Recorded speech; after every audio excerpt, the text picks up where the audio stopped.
The cold came early that year. Not the kind of cold that apologizes. Across a field gone white, a log cabin stands silent among the pines. A thread of smoke rises from the chimney, then dies. Inside, a woman stands at the window, counting under her breath. 11 minutes now. Her eyes never leave the road. On the sill, a stack of white envelopes. They look polite. They are anything but. Then, from the foot of the hill, the sound of hooves, steady, certain. The gait of a man who has never once been the one waiting. Her hand tightens. $340, 2 weeks, and nothing that adds up. The man ties his horse to the 14th fence post, the one her father built in the August heat, hammering and whistling some tuneless thing. That was before the cough started. A hand settles on the door latch. The cold came early that year, not the kind of cold that apologizes. Not the soft frost that melts by noon and leaves the grass sparkling. This was the kind that moved in and unpacked its bags. That settled into the walls of the cabin like it owned the place. That made the old wood groan at 3 in the morning slowly. And not quite ready to admit it. May Hale stood at the window. She'd been standing there for 11 minutes. She knew because she'd counted. Counting was something she did when her hands had nothing useful to hold, and her mind had too much to carry.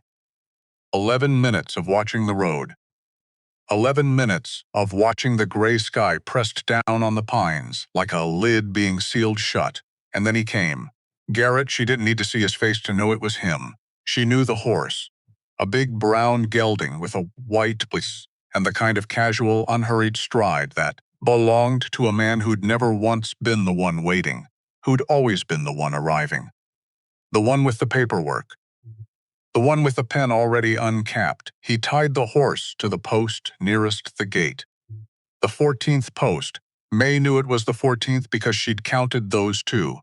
Years ago, when she was 7, and the world was still a place where counting things felt like a game rather than a way to keep from screaming. Her father had built that fence in 3 days flat. August. Sweat soaking through his shirt before noon. Whistling something tuneless while he worked. Walter Hale could always find something to whistle about. That was before the cough started, before the medicine. Before the bills arrived in neat white envelopes that looked polite and were anything but. Garrett dismounted.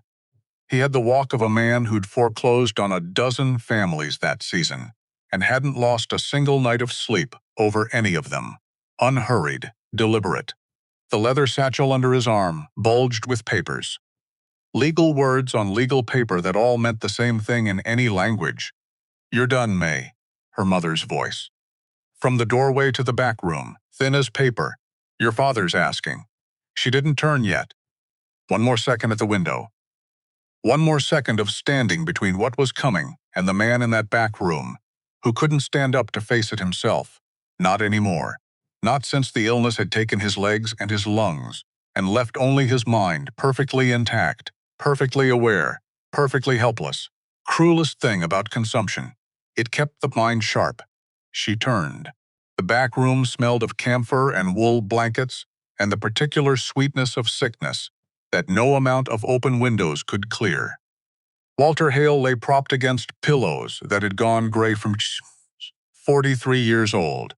Looked 60. The illness had done what years alone couldn't manage. It had taken the largest man May had ever known and reduced him slowly, systematically, like something being whittled down to its essential shape. But his eyes were still exactly the same. "Come here where I can see you proper," he said. She sat on the edge of the bed, careful. Even small shifts in the mattress caused him pain now, and he never said so, and she always knew anyway. "I heard Garrett's horse," he said. "Don't talk, Papa. Save it for what?" Not a question.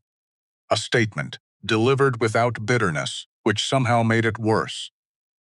"We both know what day this is, girl. Don't treat me like simple along with everything else." She took his hand. His grip, surprising. Stronger than it had any right to be. $340, she said. Not because he didn't know the number, because saying it out loud made it real and things could be dealt with. Imaginary things just grew in the dark. 340. He repeated it. Quiet. I built this place with 212. Did you know that? Your grandfather gave me 200. I added 12 I'd saved working Hendrick's mill. A pause. The wet, careful breath that every exhale had become. Funny what you remember. We'll figure something. May. She stopped. I need you to hear me. His thumb moved across her knuckles. Slow. I have failed you. I have failed your mother. I built a life on this mountain that turned out to be nothing but the memory of a life. And I need you to know that I know that. Before whatever comes next. I need you to know. You got sick, she said. That's not the same as failing. It is when you leave your daughter to carry what you couldn't. She didn't answer, because he wasn't wrong. And they were both past the point of comfortable untruths. She found Garrett in the main room. He'd let himself in. Of course he had. Men like Garrett didn't wait on porches. They installed themselves in your spaces and rearranged the air until you were the guest and they were the host, and somehow this had all happened without anyone saying a word about it. He had his ledger open on her mother's table. Her mother stood against the far wall, with her hands clasped at her waist and her eyes doing the thing they'd been doing for months now. That particular combination of love and apology that broke Ma's heart every time she let herself look directly at it. She didn't let herself look directly at it, Miss Hale. Garrett touched the brim of his hat, smooth, practiced. The gesture of a man who'd learned that good manners cost nothing and occasionally made difficult conversations go faster. Perhaps you can talk some sense into your mother about the timeline here. How much? Total. He blinked. People usually opened with something softer, a preamble, an apology of their own, however insincere. They usually worked up to the number. $340, he said. Plus accruing interest from the 15th. The number hit, not because she didn't know it. She knew it down to the cent. Had known it for months, had turned it over in her mind. At night, the way you turn a stone over looking for something useful. Underneath, $340. Her father had never cleared more than $60 in a good year. They hadn't had a good year in a very long time, and if we can't pay, she said, then I'll be back on the 15th with a sheriff's order. You'll have until sundown to remove your personal belongings. Everything else becomes property of the bank. There has to be. There isn't. He closed the ledger. That decisive snap. I've sat across from 100 families like yours, Mrs. Hale. This to her mother. The ending is always the same. You'd do yourself a kindness to accept it now and spare the false hope. He turned toward the door, and that was the thing about men like Garrett. They always turned toward the door too soon. Always assumed the conversation was over because they'd decided it was over. Because in their experience, pitches, it always was, Mr. Garrett. He paused. I'll have your money before the 15th, May said. Every cent. He looked at her then. Really looked. Not the professional assessment of before. Something closer to curiosity. Maybe even something like the beginning of respect, which he quickly smoothed back into professional distance because respect didn't help his numbers, Miss Hale, he said, gently. Which was worse than dismissive. Where would you possibly? That's my business. A long pause. 2 weeks, he said. After that, I cannot help you. The door closed behind him. Her mother sat down heavily in the nearest chair and covered her face with both hands, not crying. Helen Hale had moved past crying weeks ago into something quieter and more exhausted. Just the hands over the face. Just the particular posture of a woman who had run completely out of ideas and was waiting for something. Anything to tell her what to do next. May stood in the middle of the room. $340. 2 weeks. No job, no land worth selling, no cattle left, no jewelry beyond her grandmother's plain silver ring. She was running the numbers in her head before she'd consciously decided to run them. That was just how her mind worked. It had always been practical, even when her circumstances weren't. Especially then. Nothing added up. She already knew it wouldn't. She was still standing there, still calculating. when she heard the second horse. This one was different. Garrett's horse had come one with a sound of certainty, of someone who'd made this trip before and would make it again. Unhurried because there was no reason to hurry, this horse came differently, measured, deliberate.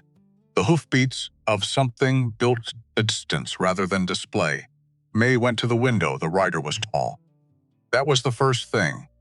Even on horseback, even at a distance, the height registered, broad through the shoulders, dressed in worn canvas and rough wool. The kind of clothes that got that way from actual use, rather than from any effort to look a particular way. Hat pulled low against the wind, dark beard. She couldn't see his eyes from here. The horse was nothing remarkable. A mountain-bred animal, with a stocky build and sure feet. The kind of horse you chose when you cared more about arriving than about how you looked doing it. He dismounted smooth, no ceremony to it. Tied the reins to the second fence post. Not the nearest one, not the most obvious one, the second one, which was the sturdiest, and walked toward the cabin with the unhurried confidence of someone who had somewhere to be and knew exactly how long it would take to get there. The knock was firm, not aggressive, just present. May opened the door.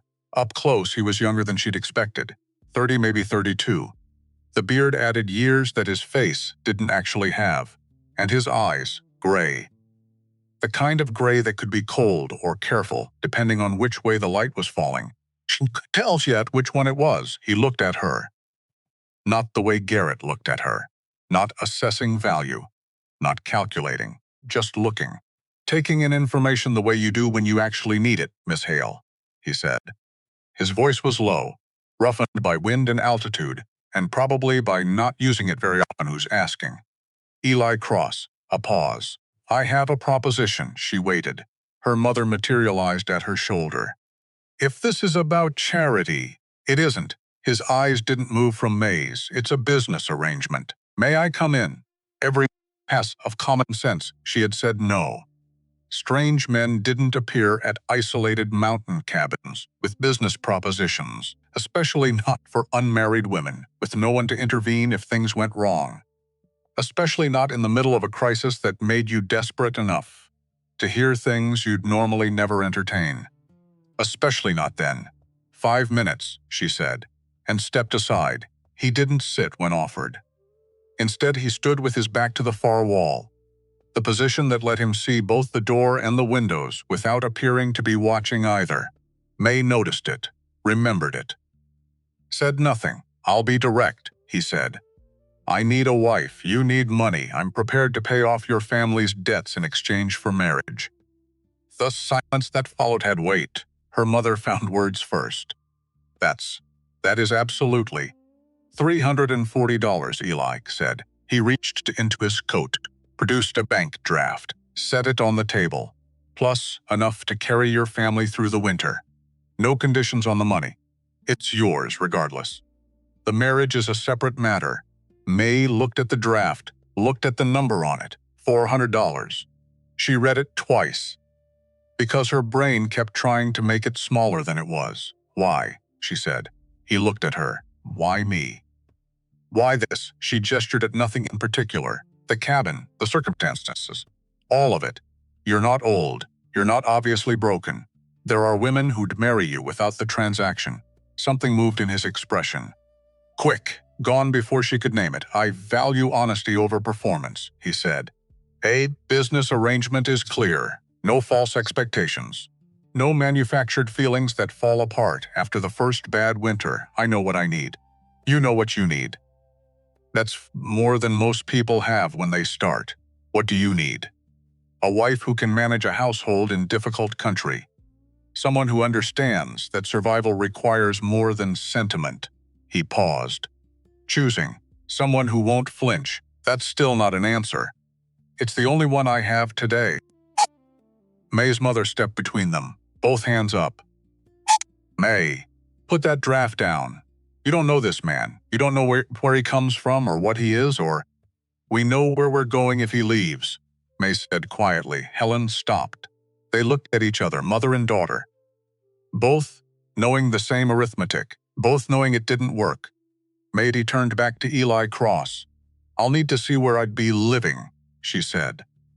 "I'm not agreeing to anything I can't verify. That's not possible before the decision. Then the decision is no." She held the draft back out to him a long moment. He didn't move. She didn't lower her hand. And then slowly he nodded.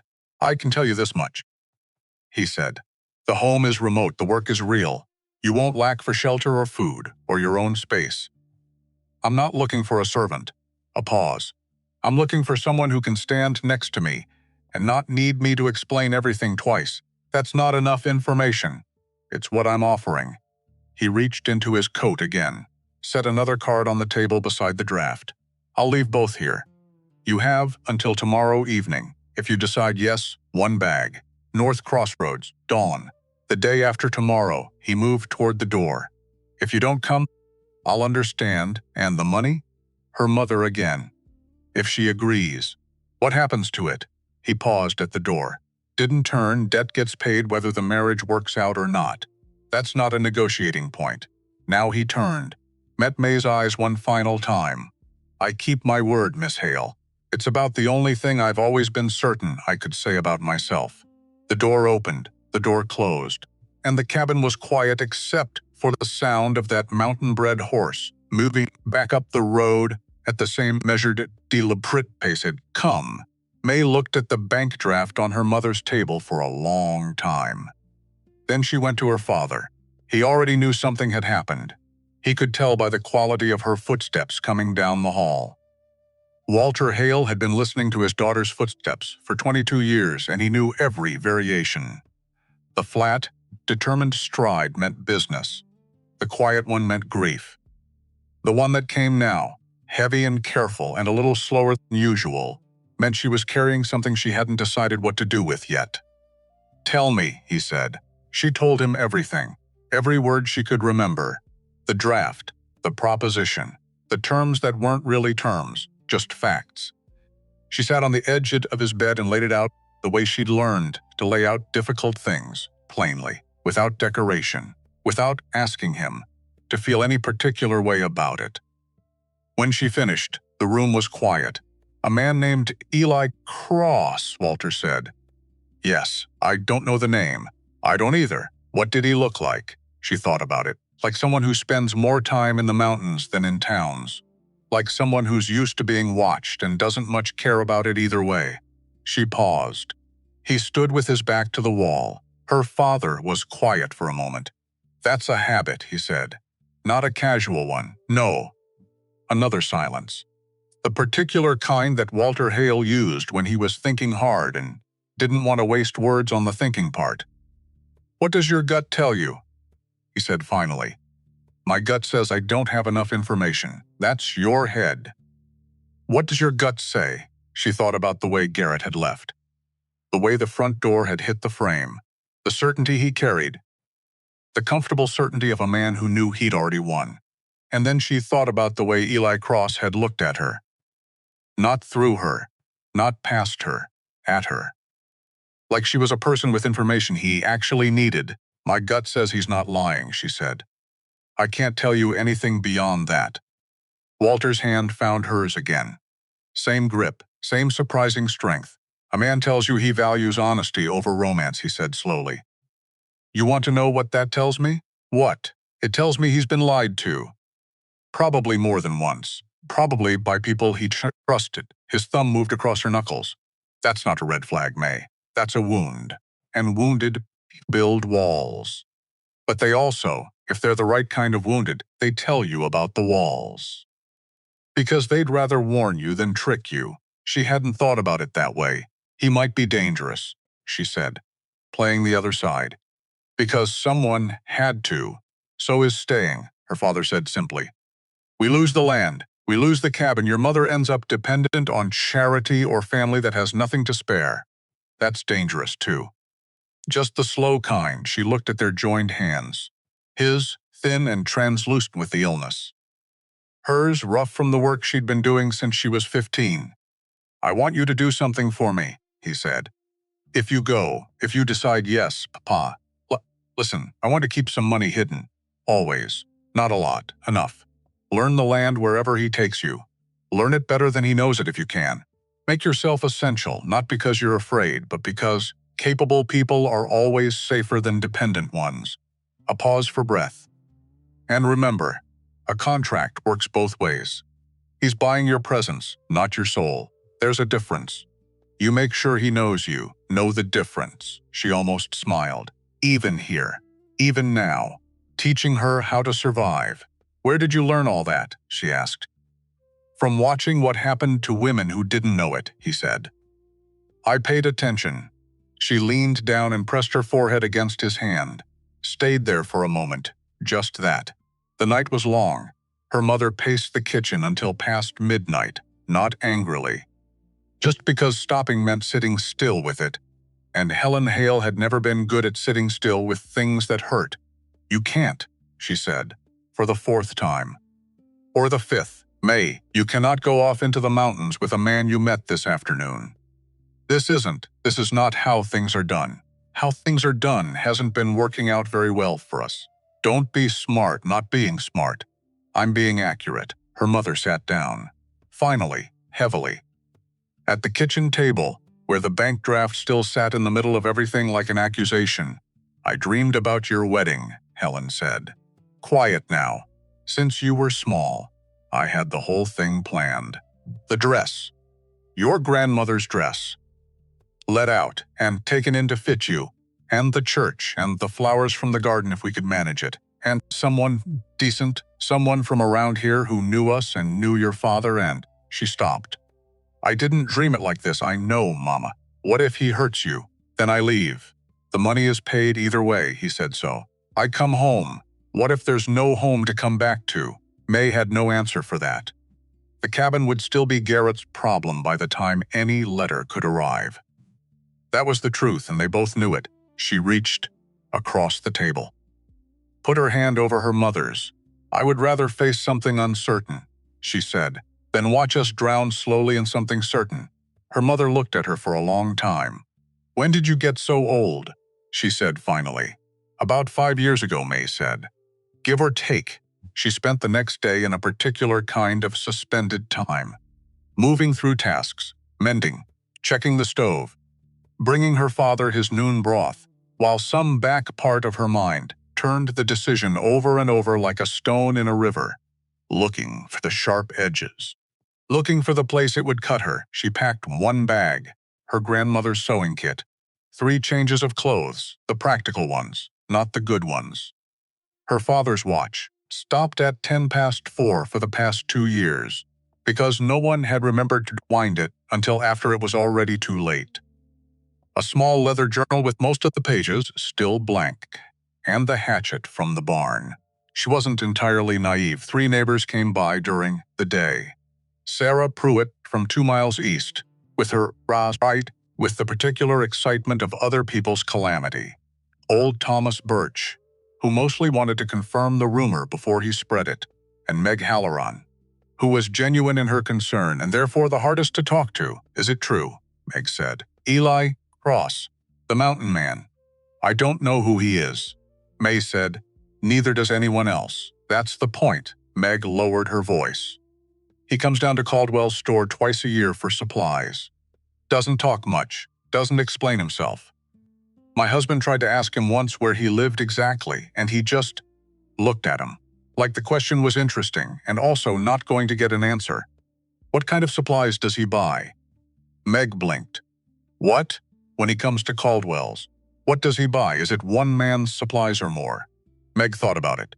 More, she said slowly. I think. I never really. More. A lot of flour, salt, tools usually. Once he had a full wagon. May nodded. Meg grabbed her arm. May, be careful, please. I'm always careful, May said. It hasn't helped much so far. I'm going to try something different. The evening came quietly. She sat with her father for the last time as his daughter alone. His only daughter. His May. The girl he'd built 14 fence posts for in the August heat while whistling something tuneless. She held his hand. He talked about small things. The Sesame she'd learned to ride. The winter she'd read every book and backwards twice, just to see if it felt different. The way she'd argued with the schoolmaster about a mathematical problem and been right, infuriatingly. Precisely, Etienne had noted, even at 9 years old, and not pretended otherwise. "You're going to be fine," he said. "Better than fine, you don't know that, I know you." A pause. Breath. "That's enough."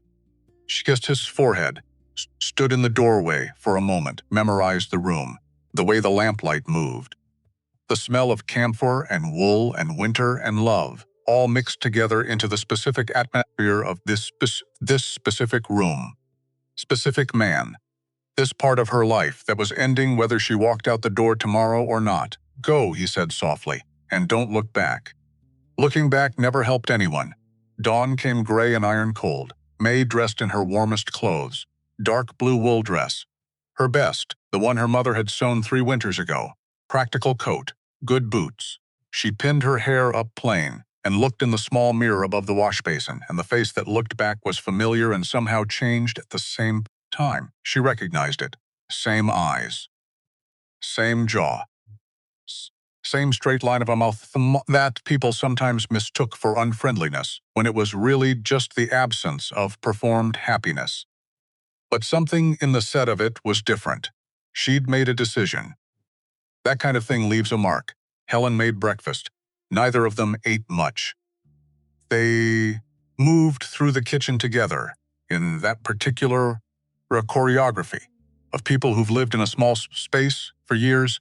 The small adjustments, the reaching around each other, the knowing where things are, without looking. All of it so habitual that it felt like its own kind of grief this morning. Finally, Helen wrapped the blue wool shawl around Mai's shoulders. Her hands stayed on Mai's arms. "You write to me," she said, her voice careful. "Whatever happens. Even one line. Just that you're alive and you're all right, I will. And if anything, if he's not, I'll come home."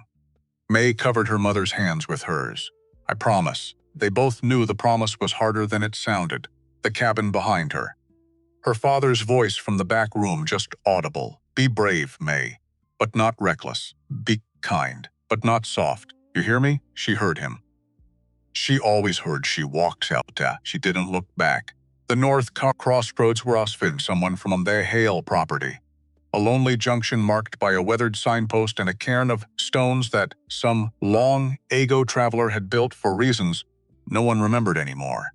Ely Cross was already there, 2 horses, his own mountain-bred gelding, and beside it a smaller mare, dark gray with a white star, and the kind of calm, attentive eyes that told you something real about an animal's character.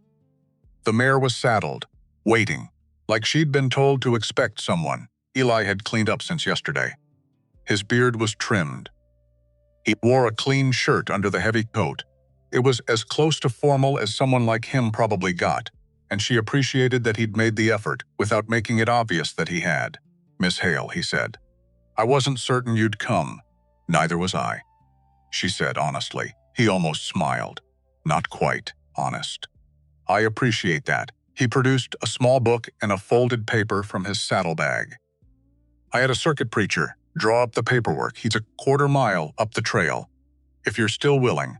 Last moment. She knew it. He knew it, the place where you could still turn around and walk back and say it was all a strange interlude. A 2-day fever dream, nothing more. The place where the story could still be. And then nothing happened. And the bank took the land, and the family scattered, and that was that. She thought about her father's face in the lamp-pole light. She thought about the number on that bank draft. She thought about the way Eli Cross had looked at her yesterday, not through her, not past her, and about Garrett and the comfortable certainty he'd carried into their home like he already owned it. "I'm willing," she said. The preacher was an elderly man with kind eyes and hands that shook slightly from age or cold or both. He asked no questions beyond the legal requirements. Read the words from a worn book in a voice that was somehow both formal and gentle. "Do you, May Ellen Hale, take this man, did she? To have and to hold, from this day forward, she did. I do." The words surprised her. How steady they came out, how certain. Like she'd been saying them for years, and had only just gotten around to the occasion. Ellie signed the certificate, passed the pen to her. She looked at the line for her name, at the space that would hold the last version of who she'd been. Before this moment, her hand was steady when she wrote it. The preacher was paid. Gold coins, the kind that didn't belong in a mountain settlement, and then he was gone. And it was just the two of them. And the horses. Her name is Wren, Eli said, nodding toward the gray mare. She's sure-footed in bad terrain. You'll need that where we're going. May approached the mare slowly. Let her smell her hand first. Wren dipped her nose, breathed out warm against May's palm. There you are, May thought. One friend made. How far? She asked. 2 days in good weather, he checked the sky. Weather looks to hold, and where exactly are we going? North. Up. That's not an answer. It's the only one I'm giving until we get there. He swung up onto his own horse without ceremony. Then stopped, looked down at her with those gray eyes that she still couldn't entirely read. I need you to trust the process, Mrs. Cross. Can you do that, Mrs. Cross? The name landed strange, foreign, like a word in a language she'd studied but never spoken out loud before. I can try, she said, which was the honest answer. And they turned north. The trail climbed from the first mile, through pine forest that closed overhead like a roof, blocking the pale winter sky and replacing it with something darker and quieter and older. The cold deepened as they rose. The trees thinned and thickened in alternating patches, and beneath them the snow was unmarked. Nobody had come this way recently, or if they had, the wind had erased them. Eli rode ahead. Not so far that she'd have to call after him. Just far enough to be clearly leading. She watched him. The way he sat the horse spoke of years in the saddle. Not the performative seat of someone who'd learned for show. The genuinely settled, economical posture of someone for whom this was simply how moving through the world worked. His hands were easy on the reins. His eyes moved constantly. Trees, sky, the ground ahead. With the automatic vigilance of someone who'd learned that inattention had costs. She watched his hands specifically lost. Yes. But when he adjusted his gear or checked his horse's footing on a tricky section, the movements were precise, practiced. Not the rough-and-tumble imprecision of someone who'd grown up doing only physical labor. She held that thought carefully, set it aside for later. They stopped at midday in a clearing where a stream ran under a thin skin of ice. Eli built a small fire with the efficient minimum of effort, no wasted motion, no false starts, and produced dried meat and hardtack from his saddlebag. They ate in silence. It wasn't uncomfortable. That surprised her. You're not much for conversation, she said finally. I'm not much for conversation that doesn't go anywhere, he said. If you have questions, ask them. What did you do before you came to the mountains? A pause. Not long, but there. Worked, he said. Doing what? Different things. He looked at the fire. None of them particularly interest. You're being evasive. I'm being selective. He met her eyes. There's a difference. You'll learn which one it is over time. She bit back the response she wanted to make. They were on day one. There would be time for that particular argument. There would probably be quite a lot of time for it. She turned back to her food, but she kept thinking about the hands, the gold coins. The way Garrett had looked at that bank draft and gone quiet and left without pressing his case. You're being selective, he'd said. You'll learn which one it is over time. Maybe, or maybe she'd already started learning. They made camp that evening beside a wider stretch of stream. Eli erected a lean-to in the time it would have taken May to gather enough wood, and she tried to tend the horses, brushing them down, checking their hooves, because that was what you did, and because Wren leaned into the brush with such obvious contentment that it was hard to stop. You know horses, Eli said. Not a question. He was building the fire. My father kept 2 when I was young. Before we lost them, she checked Wren's left rear hoof. Clean. He taught me. Good.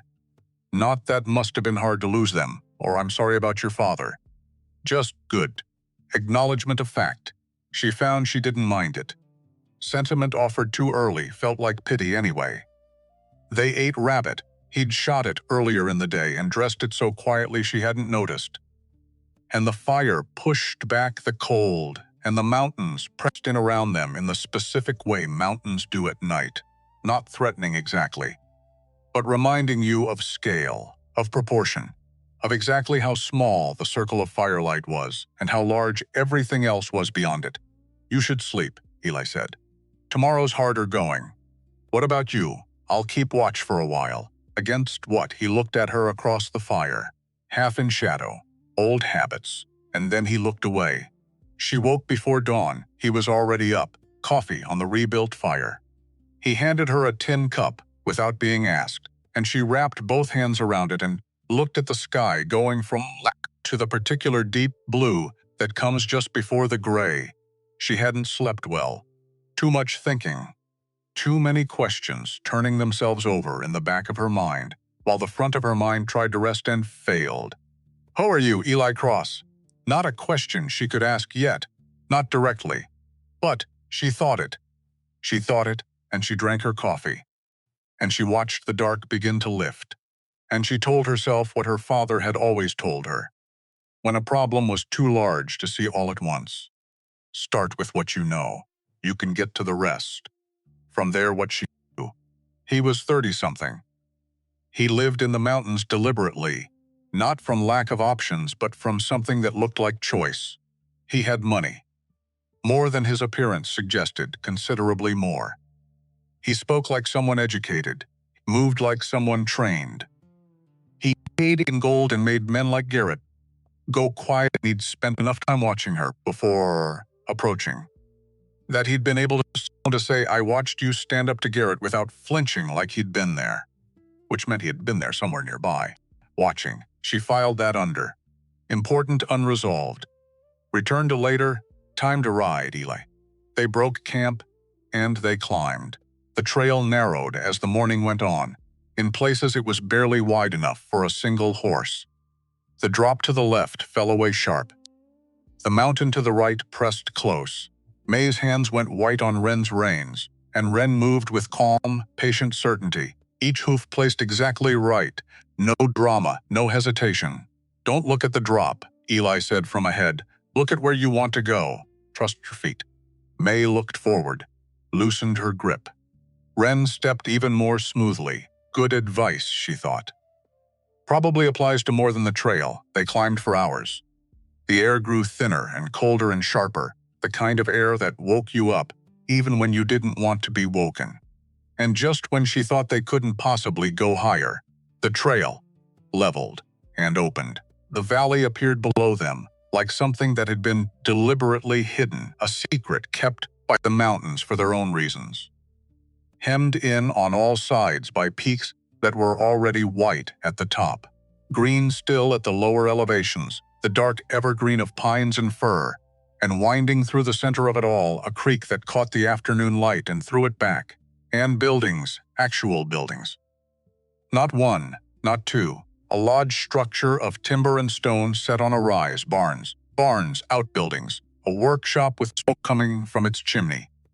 Gardens, she realized, dormant now in late autumn, but clearly there, laid out in organized rows along a flat section near the creek. May sat completely still on Wren's back, looking, understanding, arriving in pieces, like ice cracking. "Welcome home, Mrs. Cross," Eli said quietly. She turned and looked at him.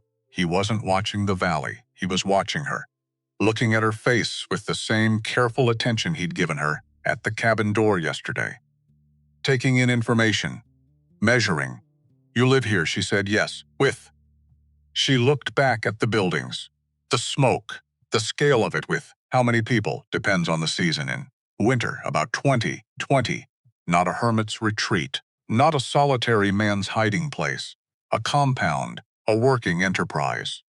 Infrastructure that didn't happen by accident or in a weekend or with a small amount of money. She looked at his worn canvas coat. She looked at his trail-roughened hands. She looked at the valley below them, with its 2 substantial barns and its managed forest, and its creek lined with deliberately placed stones. And she understood, fully, finally, all at once, that she had not married a poor mountain man. She had no idea yet what she had married. But she was looking at the beginning of the answer. "You said "You weren't lying," she said. Her voice was even. She was proud of that. "You said you were just not telling me everything." "That's correct." "How much everything?" He looked at the valley.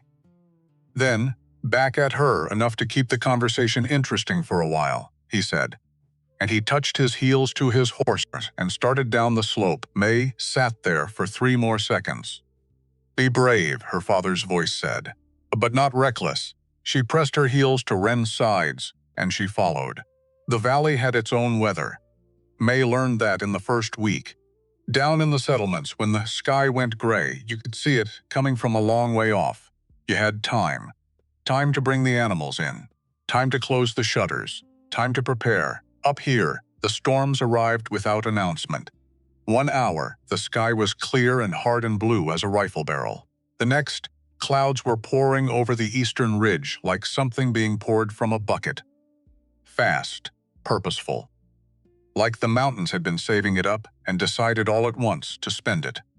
She was standing in the yard the first time it happened, talking to Declan Ward about the hay stores. And she wasn't talking anymore because the wind changed direction entirely in the space of a single breath, and the temperature dropped 10 degrees in what felt like seconds. And Declan looked up at the sky and said simply, "Inside." Now, they ran the snow hit before they reached the porch.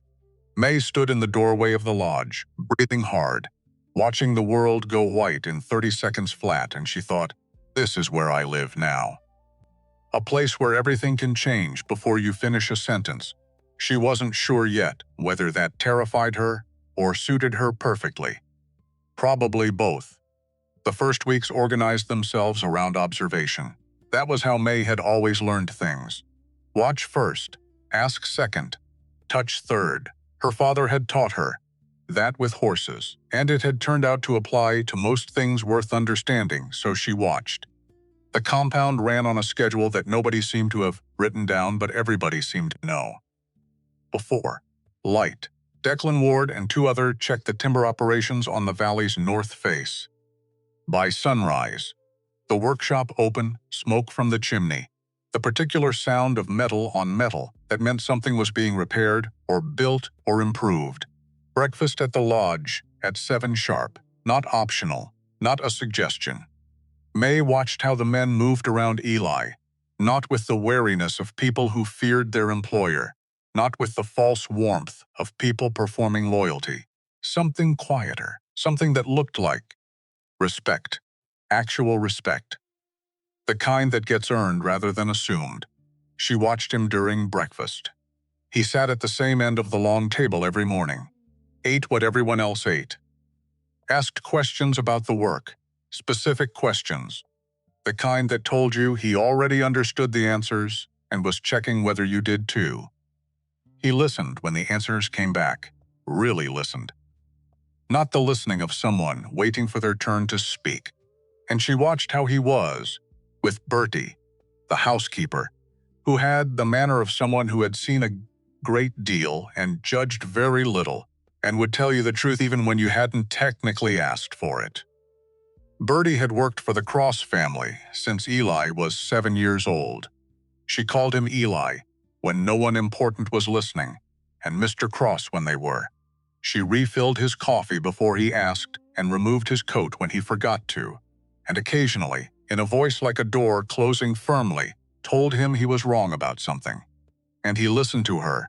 That told May more than anything else had so far. She learned the land, not all at once, piece by piece, like her father had told her to. Start with what you know. Get to the rest from there. The valley was wider than it looked from the ridge. 2 miles across at its broadest point. 5 miles long from the northern cliff face to the southern pass. The creek that ran through the center of it was fed by snowmelt from 3 different ridges, and ran clean and fast even in winter, which meant the valley had never lacked for water. The timber operations covered most of the northern and eastern slopes. Managed harvest, that was the term Declan used. Not clear-cutting, not taking everything and moving on. Specific sections were harvested each year in rotation, giving the rest time to regenerate. The stumps were counted, The new growth was catalogued. It was, she realized slowly, more like farming than like logging. Who decided to do it this way? She asked Declan one afternoon. Watching a crew work a slope 3 ridges over, he squinted at her, like the question surprised him a little. Mr. Cross did, when he took over. His father ran it different. Different how? A pause. Faster, he said. And then he went back to watching the crew faster. She turned that word over. Thought about what faster meant in the context of a forest. Thought about what it meant in the context of a man's legacy and what he chose to do with it. Thought about Eli Cross choosing slower. On the 6th day, she found the ledgers, not by accident and not exactly on purpose. She'd been looking for paper to write her mother's letter. She'd promised, and May kept her promises the way her father had taught her, as a matter of basic integrity rather than sentiment. And she'd tried the small room off the main hall that she thought was a supply closet. It was not a supply closet. It was an office, and the shelves along the far wall were lined with ledgers. 12 of them, maybe more, organized by year, labeled in handwriting that was precise and small, and told you the person who wrote it did not waste space. She should have left. She stood there for about 4 seconds, telling herself to leave. Then she pulled the most recent one. The numbers were large, not just large. The kind of large that reframes everything retroactively. Not the comfortable wealth of a man who'd inherited enough and lived carefully. Working wealth of an operation that was genuinely, significantly, substantially successful. Contracts with railroad companies. Contracts with mining operations. Timber sales from 5 different sites across the territory. Not just this valley, 5 sites. She'd thought the valley was the whole of it.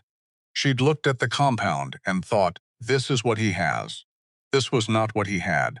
This was where he lived. She put the ledger back exactly where she'd found it, closed the door, stood in the hallway for a moment. How many people work for you? She'd asked. The first day in the valley. About 20, he'd said. In winter, he had not mentioned the other 4 sites. He had not mentioned the railroad contracts. He had not mentioned a lot of things, not lies, selections. Her mother's reply came 2 weeks later, carried up by a supply rider who made the lower pass, once a month, 3 lines only. Your father is weaker but still here. Still? Asking about you, I told him. You wrote. He said good. May folded the letter and put it in her coat pocket next to the contract. 2 pieces of paper, both of them anchors. She was not entirely sure why she hadn't mentioned the ledgers yet. Except that it felt like something she was meant to discover on her own timeline, and she hadn't finished discovering it. She found Eli in the workshop that evening. He was at a workbench in the far corner, bent over what appeared to be a broken piece of equipment. Some kind of gear mechanism for one of the timber saws, lamp burning, tools laid out with the same precision as everything else he did. He was so focused he didn't hear her come in. She stood in the doorway and watched him work for a moment. His hands were certain, unhurried. Taking the mechanism apart and laying the pieces in order. The way you do when you want to understand something completely before you try to fix it. You have other operations, she said. He looked up, not startled. He didn't startle. But he went very still for a beat. Yes, he said. 4 others. A pause. 5, actually. The ledger you found was from 3 years ago. She blinked. How did you? You had paper dust on your sleeve when you came to dinner. From the supply room shelf, he looked back at his work, which isn't a supply room. She felt heat rise in her face, which was annoying. She hadn't done anything wrong. She was allowed to be annoyed that she'd been caught before she decided to bring it up herself. You could have told me, she said. You could have asked. You could have led with it. I could have. He set down the small tool he was holding, looked at her directly. And then you'd have spent the last 6 days relating to the Empire instead of the Valley. I wanted you to know the Valley first, she opened her mouth. Closed it. She stopped. That's actually a reasonable explanation, and I find it extremely inconvenient that you have one. The corner of his mouth shifted, not quite a smile. But close. Sit down, he said. I'll tell you what you want to know, he told her, about the operations methodically. Not the way someone recites facts they've memorized, but the way someone describes their actual work. The valley was the operational center, the place where the primary harvest was managed, and where the leadership of the whole enterprise lived. The other 4 sites were managed by foremen who reported to Declan, who reported to Eli. Monthly reports. Or in inspections. Eli visited each site at least twice a year. 500,000 board feet in a strong year, railroad ties, bridge timber, mine shoring. The building wooded for a territory that was growing faster than it could keep up with itself. May sat on a stool across the bench from him and listened. Not passively, asking questions, real ones. The kind that showed she was actually following, not just waiting for him to finish. What's your biggest contract risk, she said. He looked at her. You want to know about contract risk. I want to understand what could go wrong. I find it helps to know the worst version of things ahead of time. Pause. Then the railroad expansion contract. Harrison Wells. His company has 3 years left on our current agreement. If he decides not to renew, that's 40% of annual revenue.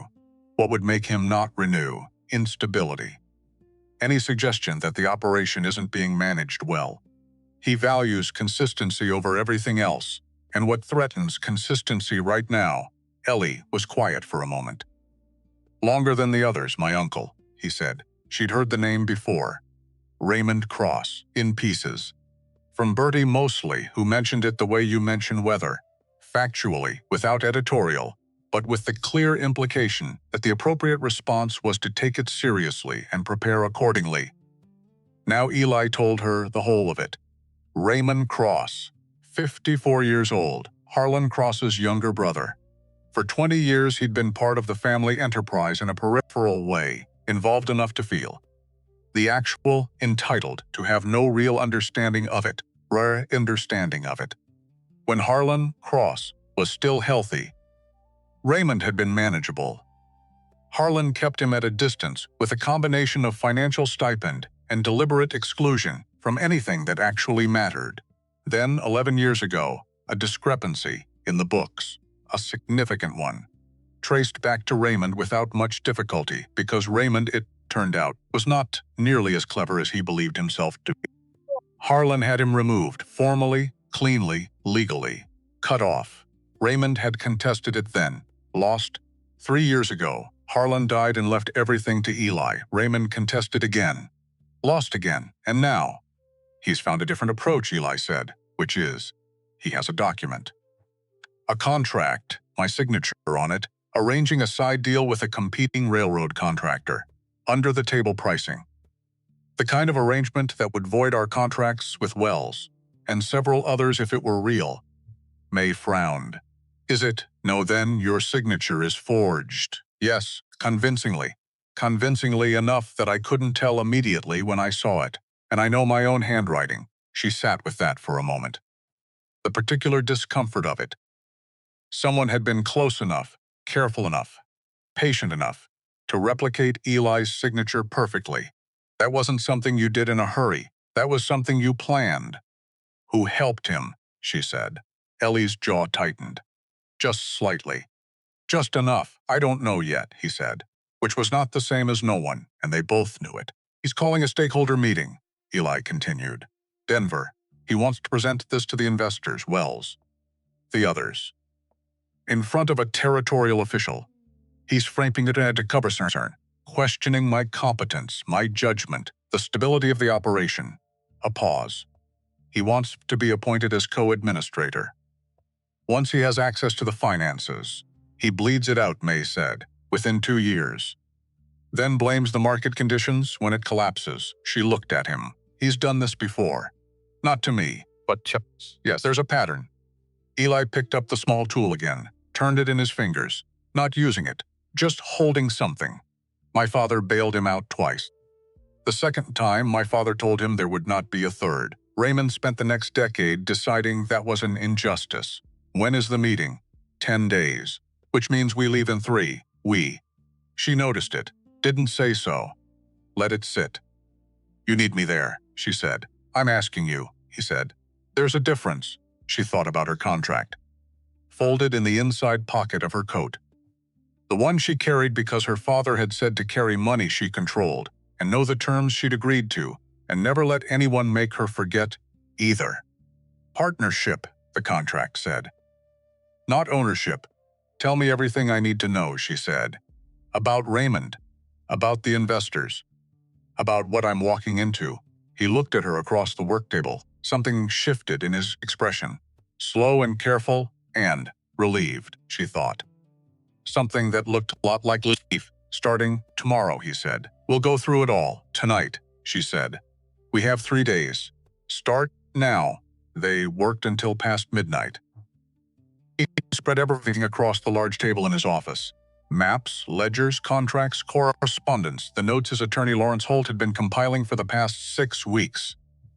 May sat across from him and went through it the way she went through everything, systematically. Start with what you know. Get to the rest from there. She knew more than Eli expected. She saw it in the small adjustments he kept making. The way he'd begin to explain something and then recalibrate when she asked a question that proved. She'd already gotten there. He wasn't condescending about it. He simply stopped explaining and started discussing, and there was a difference between those two things that she appreciated more than she said. Wells values stability, she said. Midway through the second hour, she was looking at his contract terms, running the arithmetic in her head. Consistency of supply, consistent pricing, no surprises. That's what keeps him. Yes. So Raymond's strategy isn't really about the forged contract. The contract is just the vehicle. What he actually wants is to make you look unpredictable, unstable, like someone whose judgment can't be relied on. That's right. Which means defending yourself against the specific allegation isn't enough. Because even if you disprove the contract, if you spent an hour being defensive about it, you've already demonstrated the instability he wanted to demonstrate. She looked up. You have to make look like the unstable one. Ellie was quiet. Every time he makes a personal attack, she continued, you respond with a business fact, clean, immediate, no hesitation. Make the contrast visible. He's emotional. You're factual. He's speculating. You have documentation. Ellie looked at her long. Where did you learn to think like this? He said. 5 years of watching people try to take things from my family, she said. You learn what works and what doesn't very fast when the stakes are real. He looked back at the papers. My attorney could have told you he charges $200 a day, he said. And he hasn't said anything half as useful. Your attorney, she said, has never had to negotiate from a position of having nothing. It changes your perspective. Denver arrived like a different world. She'd been to the town of Caldwell twice in her life. A settlement of maybe 300 people, with one main street and a general store and a church that doubled as a meeting hall. That was her reference point for civilization. Denver was, not that 30,000 people or more. Streets that were being paved, actually paved with stone, in the center of the city. Buildings 3 stories tall and 4 stories tall. And in one case, a hotel that went to 5, which seemed to her both unnecessary and privately magnificent. Gas lamps being installed along the main thoroughfare by men on ladders. The glass globes catching the afternoon light. The noise of it, she'd forgotten what crowds sounded like. The specific, layered chaos of many people, moving in many directions, some simultaneously, the horses and the carriages, and the voices and the distant sound of construction, that constant, always. The sound of a city building itself in real time. Allie moved through it without adjusting. Like he'd been here many times and stopped noticing it. He guided them to the Windsor Hotel with the directness of someone who knew where he was going and didn't need to make it look impressive. The lobby of the Windsor Hotel made May stop walking. She covered it quickly. 2 steps in, 1 beat of taking it in, then forward again. But Eli noticed. Of course he noticed. He said nothing, just walked her to the front desk. The clerk looked up, registered Eli's name in the ledger.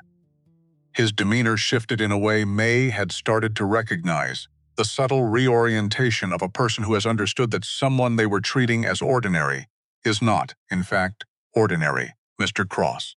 Welcome back. Your usual suite is prepared. A glance at May, professionally calibrated. And for Mrs. Cross? The suite will be sufficient, Eli said. My wife and I prefer adjoining quarters. My wife, out loud, to a stranger, said with such complete matter-of-factness that nobody in the lobby had any reason to look twice. She found she didn't mind it, which was worth noting. The suite was 3 rooms. Sitting room, 2 bedrooms, a private bathroom with running water. She turned the tap at the basin and watched water come out of it, and thought about the creek in the valley and the water pump in the kitchen, and how neither those worked like this. Both bedrooms lock from the inside, Eli said, from the sitting room doorway. I'll be working most evenings. You'll have your privacy, I know, she said. You don't have to keep reassuring me. I'm not reassuring you. I'm informing you. There's a difference, she finished. Yes, I've gathered you feel strongly about that distinction. That almost smile again. Quick, gone, I need to go meet with Lawrence, he said. His attorney. You should rest. Tomorrow is going to be. I'm coming with you. A pause. It's a business meeting, May, I'm aware. I'm coming with you. He looked at her for a moment, calculating something. Then, fine. Lawrence Holt was 50 years old with the careful, contained, linked manner of a man who'd spent 3 decades being the smartest person in the room, and had learned to be quiet about it. He had offices on the 3rd floor of a building on Larimer Street. Neat. Professional. No unnecessary decoration. He shook Eli's hand. Looked at May with polite professional neutrality. This is my wife, Eli said simply. She'll be sitting in. Holt's neutrality didn't waver. But May caught the half-second assessment, the quick inventory of her clothes, her bearing, her youth, her mountain origins, before he redirected his attention to Eli. May sat in the corner chair, took out the small notebook she'd brought from the valley, and listened. They went through the strategy for 90 minutes. Raymond's likely approach, the investment concerns, the forged contract, how to handle the territorial official. Holt was thorough, precise. He anticipated objections with the skill of someone who'd spent years preparing for conversations he hoped would never happen. He was also, she noticed, treating this like a battle to life rather than a battle to win. There was a difference. Survival meant don't lose. Winning meant Raymond Cross walks out of that room with nothing. What about the personal attacks? She said. Both men looked at her. Raymond's not just going to argue business, she said. He's going to make it personal. He's going to question Eli's judgment, his character, his choices. How do we handle that? Holt glanced at Eli. She's right, Eli said. The standard approach, Holt said carefully, is to redirect. Don't address them at all, May said. Acknowledge that you heard him. Then return to business. Every personal attack gets answered with a business fact. It makes him look like he came here to air a grievance, instead of raise a legitimate concern. She paused. Because that's what he did. He came here to air a grievance. We just need everyone in the room to see it. Holt looked at her for a long moment. Mrs. Cross, he said, has anyone suggested you consider law? Once or twice, she said. I've found negotiating without a license works just as well. The morning of the meeting, May put on the green dress. Ellie had insisted on the dressmaker 2 days prior. She'd resisted. He'd been patient and immovable in equal measure, which she was beginning to understand was his default mode when he'd already made up his mind. It's armor, he'd said. Not decoration. She'd understood that. Armor she could work with. The dress was deep green silk, simple in its lines, expensive in a way that was visible without being theatrical. The dressmaker's assistant had spent an hour explaining how to move in it, how to sit, how to walk, how to manage the small train without making it obvious you were thinking about the small train. May looked in the mirror. The woman looking back was familiar, and not same face, same eyes, same jaw that people sometimes read as unfriendly when it was really just honest. But The dress changed the framing, the way a good frame changes a painting not by altering the image, but by telling you how to see it. She reached up, removed the hotel's pearl pin from her collar, replaced it with the small plain brooch from her coat pocket, the one that had been her mother's, silver, worn smooth. Don't forget, she told her reflection. She didn't need to say forget what. She knew. The territorial business office was stone and glass and deliberate authority, wide steps, heavy doors, the kind of architecture that said, decisions made here have weight. May walked in on Eli's arm. The conference room on the second floor was already occupied. 20 people, maybe more. Men in expensive suits doing the thing that men in expensive suits always do before formal proceedings, circulating, establishing alliances, collecting information through what looked like casual conversation and wasn't. She saw Raymond Cross immediately. You couldn't miss him. He stood near the head of the table, like he'd already taken possession of something that hadn't been offered to him. 54 years old. Well-dressed with the slightly too careful precision of a man who needed you to notice his tailoring. Thinning hair, the soft build of someone who'd lived well without working at it. His eyes, when they found Eli's, held the particular combination of contempt and anticipation that you see in people who've been waiting a long time for a specific moment and have decided the waiting was worth it. Nephew, he said, loud enough for the room. So good of you to make it. We're beginning to wonder about mountain schedules. We're early, Raymond, Eli said, even, flat. A statement of fact and nothing more. Raymond's gaze moved to May, assessed, the kind of look that was doing arithmetic and not trying to hide it. And this must be my wife, Eli said. May Cross. May extended her hand. Steady, Mr. Cross. Eli's spoken of you. Raymond took her hand. Held it a beat too long, has he?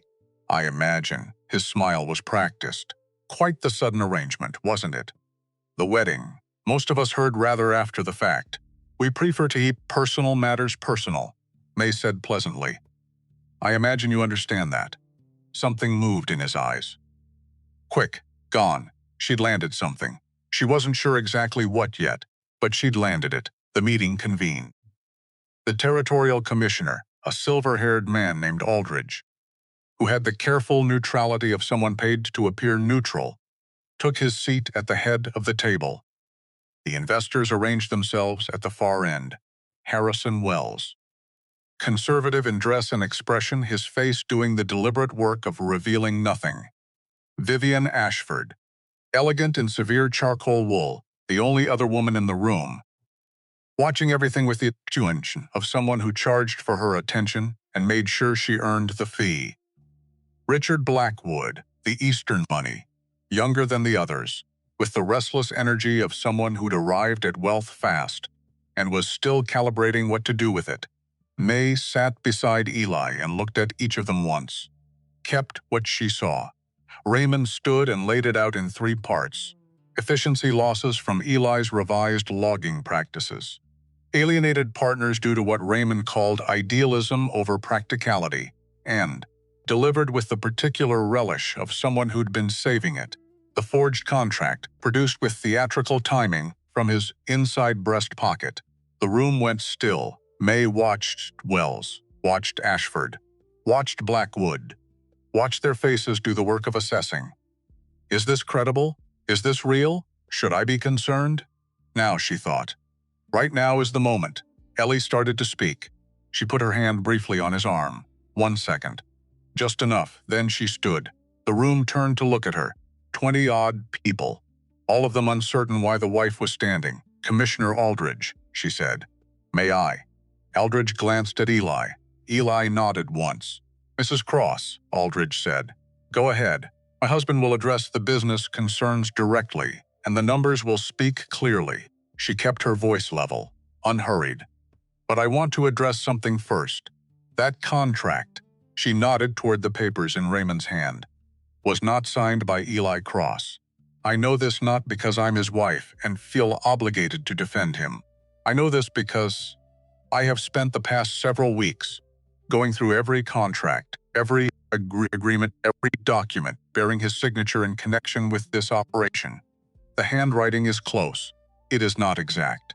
And more importantly, she paused. The date on that contract is a Monday in late February.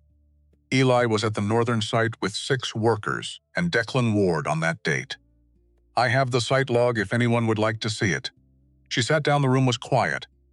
Wells looked at the document in Raymond's hand, then at May, then at Eli. Raymond's smooth expression had developed. Up to crack, just one, just small. But there, he started. That's a claim with Hoot. It's a starting point, May said. The rest is documentation. And Eli opened the folder in front of him and began. He was different here than in the valley. Not a different person. The same merit and a different register. The quiet of the mountains was still in him, that unhurried, nothing wasted quality. But he was not deferring, he was not managing, he was presenting. And there was something in the way he laid out each point, precisely, sequentially, without defensiveness or drama, that told you clearly, this man built this, he understands it, and he is not confused by your questions.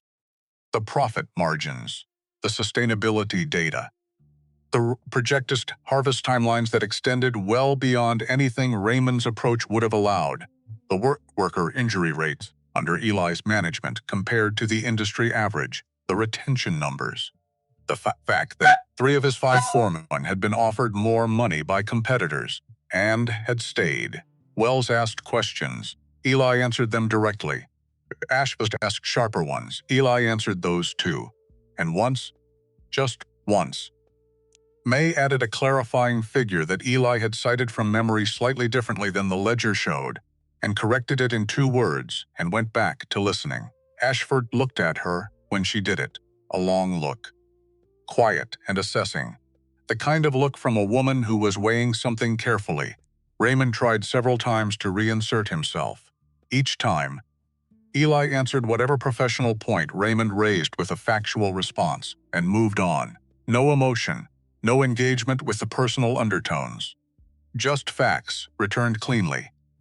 Like throwing something back that had been thrown at you.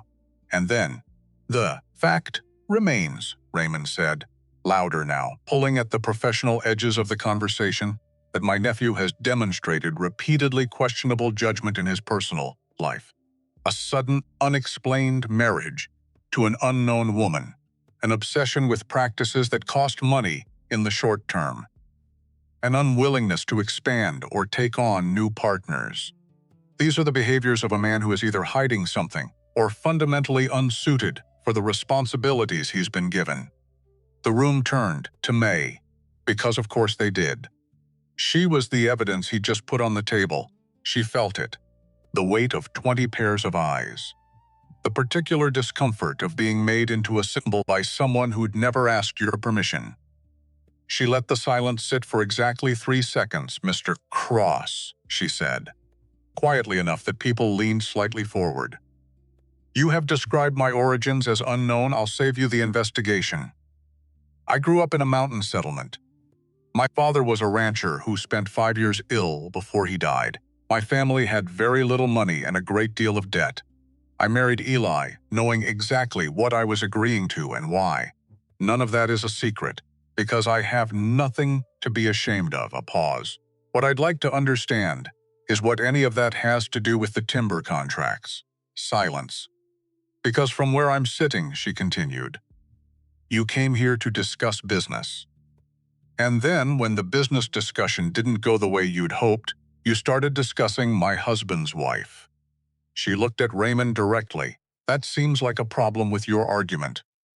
Not with his judgment. Raymond stared at her. Vivienne Ashford made a small sound. It might have been a laugh. It was too controlled to be sure. I think, Commissioner Aldridge said carefully, that we should perhaps return to the documented matters. They returned to the documented matters.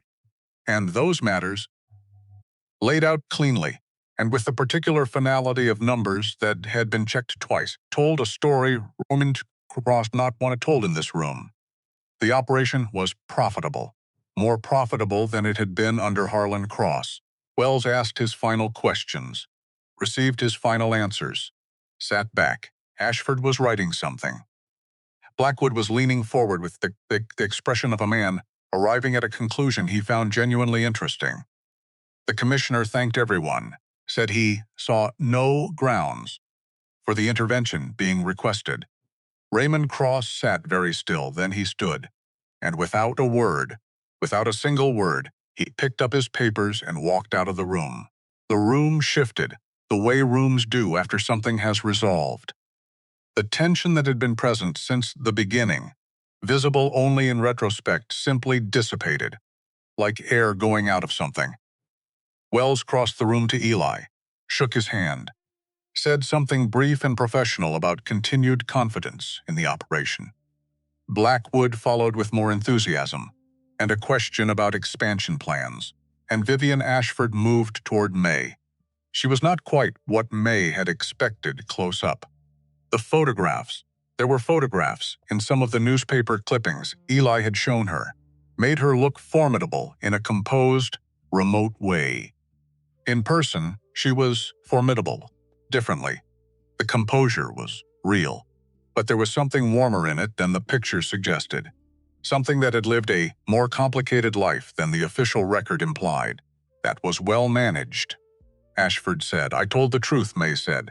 In the right order, yes. That's the part that takes skill. Ashford looked at her steadily. I'd like to speak with you and your husband before you leave Denver. Not today. You've both earned a quiet evening, but soon. I have something I want to discuss. What kind of something, May asked. The useful kind, Ashford said. They walked out of the building and into the afternoon. Denver was doing what Denver always did, being loud and busy, and entirely unconcerned with what had just happened inside that particular room. May stood on the steps for a moment. Breathing Ellie stood beside her, not touching, just present. You didn't have to speak, he said. Yes, I did. She looked at the street below. We're partners. You said so. That means I fight when there's something to fight. He was quiet for a moment. Then, what you said about your father, your family. You didn't have to. I didn't do it for you. She turned to look at him. I did it because Raymond was trying to use my past to make me small. And I refused to be made small by the truth about where I came from. My father built 14 fence posts in August heat. He was the best man I have ever known.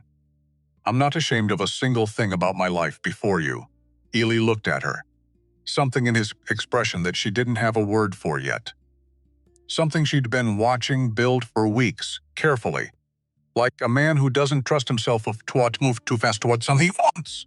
I know, he said. Quietly, like something he meant, they started walking. No particular direction. Just away from the building and into the ordinary noise of the city. And the thing that May noticed, that she would remember later, when she tried to identify the exact moment something shifted, was that they walked at the same pace, without adjustment, without one of them slowing or the other speeding up, just side by side, like they'd been doing it for years. That evening, there was a letter waiting at the hotel. Cream-colored envelope. Red wax seal. Deanna Cross, Raymond's wife. Requesting the pleasure of May's company at a small dinner gathering the following evening. An opportunity for the family to properly welcome the new Mrs. Cross. Informal. Just a few close friends and associates. May read it twice, handed it to Eli.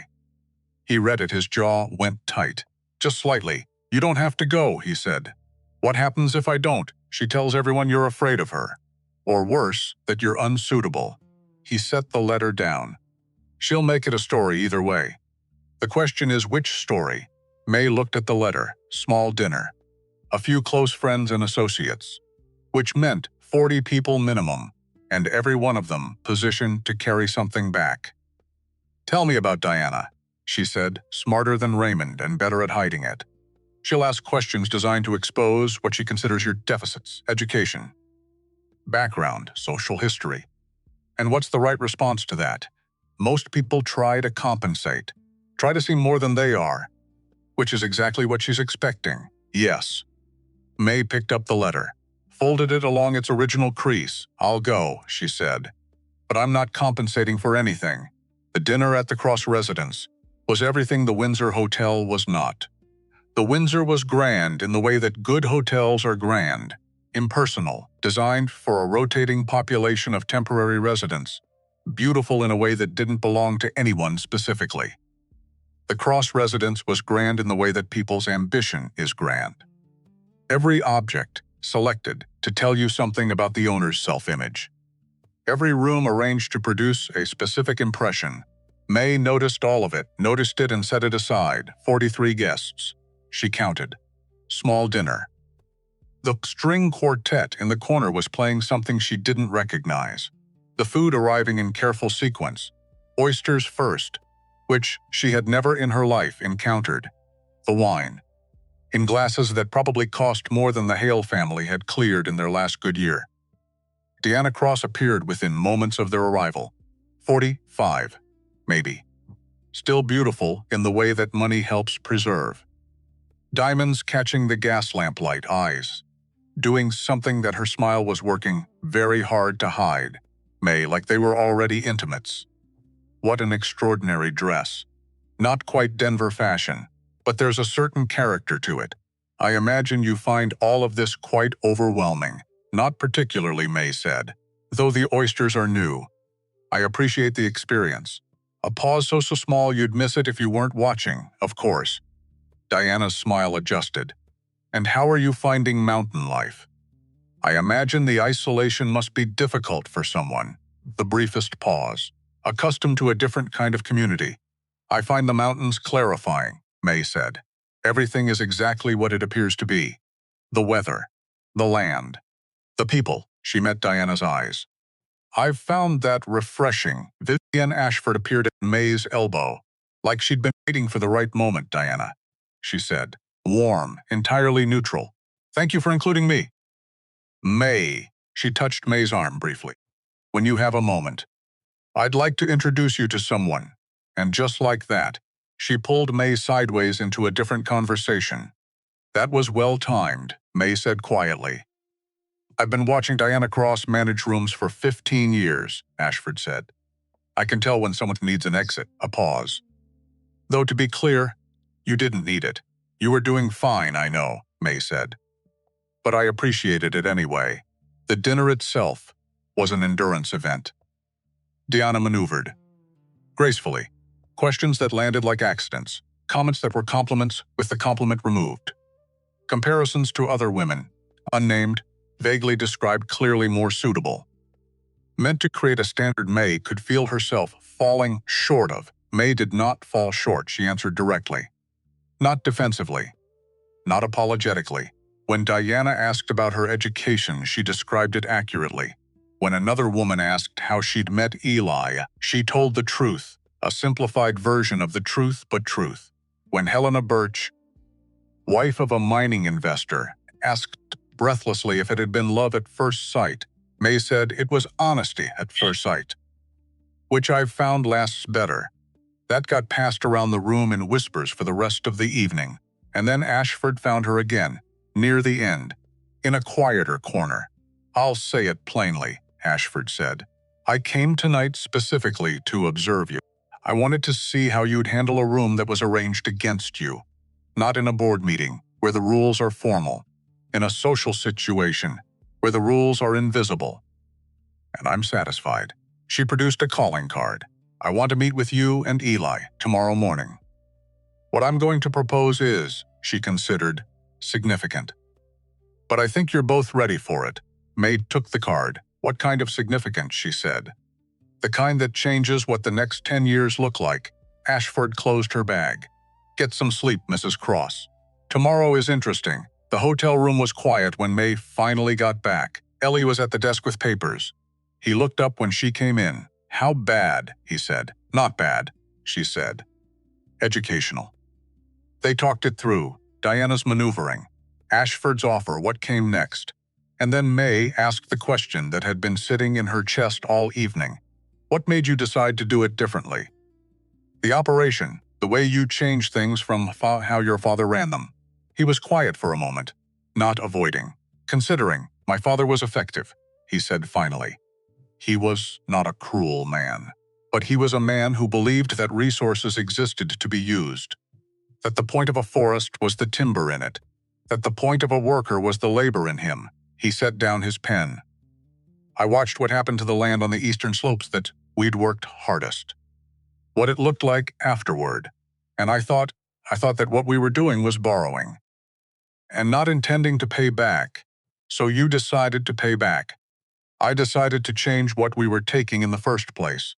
She looked at him, at this man who had appeared at her door in worn canvas and threadbare wool, who paid in gold and stood with his back to the wall and chose slower when faster was available. That's a harder thing to do, she said. Change what you had instead of just continuing it. Yes, he said simply. She lay in the dark for a long time that night, not sleeping. Thinking, she thought about Raymond, about the forged contract, about the fact that Eli had said "I don't know yet" when she'd asked who'd helped Raymond. The yet had been deliberate. He knew it was someone. He just didn't have a name. She thought about Bertie, about the things Bertie had told her sideways. She thought about Gideon Pruitt, deputy marshal, 41 years old. His name had appeared twice in the correspondence files she'd gone through with Eli in preparation for the trip. Both times in contexts that were slightly off, not wrong, just slightly off. The way a door is slightly off when something has moved the frame without anyone meaning to, she would ask. Tomorrow, after Ashford's meeting, she closed her eyes. Outside, Denver kept doing what Denver did, loud and busy, and entirely unconcerned. And May lay in the dark and thought about fence posts, and her father's hands, and a man who chose slower when faster was available, and what it might to trust someone enough to fight for them before they'd asked you to. Don't, she told herself. Not yet. But the thought was already there. It had been there for a while, actually. She was just getting honest about it. She was up before the city, May dressed in the gray pre-dawn, and sat at the small writing foot by the window, opened her notebook, and wrote out everything she remembered about Gideon Pruitt. Not impressions, not feelings, facts. The kind you could point to, the kind that held their shape under pressure. He appeared in the correspondence files twice. First in a letter from 14 months ago, Eli thanking him for handling a property dispute on the eastern boundary of the valley. Second in a note from 7 months ago, Eli asking him about a licensing issue with one of the northern sites. 7 months ago, which was approximately when Bertie had told her Raymond began his most recent campaign. The timing between Raymond's renewed pressure and Pruitt's reappearance in Eli's correspondence was close enough to be interesting. Not close enough to be proof, but interesting. She thought about what Bertie had said sideways, about who knew the access routes, about how Raymond had never personally been to the valley but seemed to have very specific knowledge of its operations, specific knowledge, which had to come from somewhere, which had to come from someone. May closed the notebook, stood, and went to find Vivian Ashford before breakfast. Ashford's hotel was 3 blocks from the Windsor. Smaller, quieter. The kind of establishment that catered to people who valued discretion over spectacle. May arrived at 7:15, was shown upstairs to a private sitting room where Ashford was already at a table with coffee and documents spread around her. You're early, Ashford said. So are you? I never stopped. She gestured to the opposite chair. Sst, tell me what's on your mind, May laid it out. Cleanly, the correspondence files, the timing, Pruitt's name appearing 7 months ago, Bertie's sideways comment about someone with specific knowledge of the valley's operations who had no business having it. Ashford listened without interrupting. When May finished, the older woman was quiet for a long moment. Gideon Pruitt, she said finally. Not a question. You know him. I know of him. I know his father. His father was a decent man. She set down her coffee cup. I've had some concerns about the son for about 8 months. Financial irregularities. Not large enough to prove, large enough to notice if you're paying attention. Raymond's money, May said. Almost certainly. Ashford looked at her directly. If Pruitt helped create that forged contract, And I think he did because that level of detail about Eli's operations requires inside knowledge. Then we need evidence that's clean enough to present formally, not accusation. Documentation. What kind of documentation? Financial transactions. Payments from Raymond to Pruitt that can be traced and verified. She paused. I have a man who does this work. Quietly. Thoroughly. He's been looking at Raymond's accounts for 3 weeks at my request. May went still. You were already investigating. I was already suspicious, Ashford said. Suspicion without evidence is just noise. I needed the evidence to matter. A pause. What I didn't have was a reason for Pruitt to expose himself. He's careful. He won't move unless he thinks he's being offered something. What kind of something? Ashford's expression shifted, just slightly, the particular shift of someone who'd been waiting to say the next part. That, she said, is where you come in. The plan was simple. Simple plans were always the most dangerous. Simple plans had the fewest places to hide and the fewest excuses if something went wrong. But they were also, in May's experience, the ones that actually worked. Ashford's investigator had found 3 payments, substantial ones, moved through enough intermediary accounts to look accidental to an untrained eye, but traceable with patience. The documentation existed. What they needed was Pruitt confirming his own involvement, not to May or to Ashford, but to an independent legal witness who could testify to it. Which meant Pruitt needed to think he was safe. Which meant someone needed to give him a reason to believe he was still ahead. He'll expect to be contacted by Raymond, May said, after yesterday. Raymond lost in that room and Pruitt will want to know what comes next. Exactly. And then Raymond positioned to contact anyone usefully. He's managing his own collapse. So Pruitt will be waiting. Uncertain. Uncertain men make mistakes, Ashford said. Especially when someone offers them the impression that there's still an exit. An exit. May looked at her. You want me to be the someone. You're the only persons in this scenario. Pruitt has underestimated, Ashford said simply. Raymond underestimated you and lost a room. Pruitt wasn't there. He only heard the version Raymond would have told, which I guarantee made the failure everyone's fault but Raymond's. So Pruitt thought he was dealing with a mountain girl who'd gotten lucky in a formal setting. Good, there's one condition, May said. Name it. Eli doesn't know until it's done. Ashford raised an eyebrow. Just one. He'll want to be involved, May said.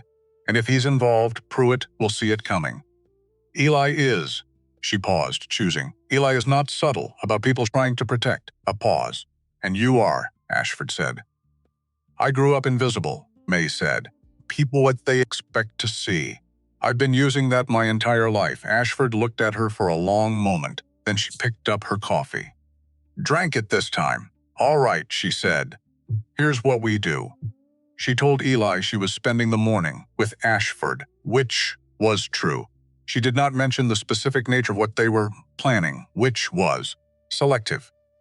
She thought about Eli saying that word, selective, the distinction he'd drawn between selective and evasive. She held it in her mind as she crossed the lobby of Pruitt's hotel, the cheaper one on the west side of town, the one that didn't ask too many questions, and told herself she would explain everything afterward, every detail. She would not hide. But first it had to work. Pruitt was in the dining room, alone. Pruitt took breakfast alone, always, in the same corner table. Back to the wall. May noticed the back-to-the-wall thing immediately. Eli did the same thing. For a moment that awareness sat in her chest like a stone. Then she crossed the room. Pruitt looked up when she approached, registered her. His expression went through 3 things very fast. Surprise, calculation.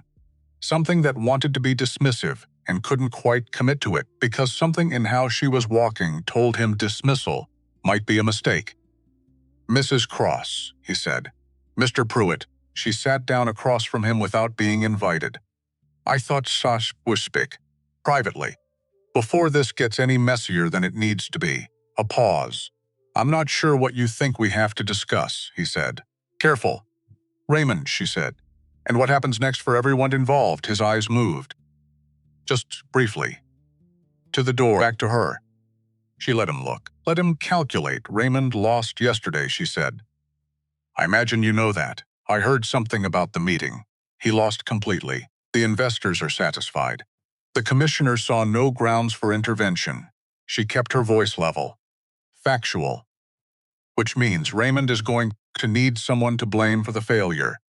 And the people in the most exposed positions are always the ones who helped him. Pruitt was very still now.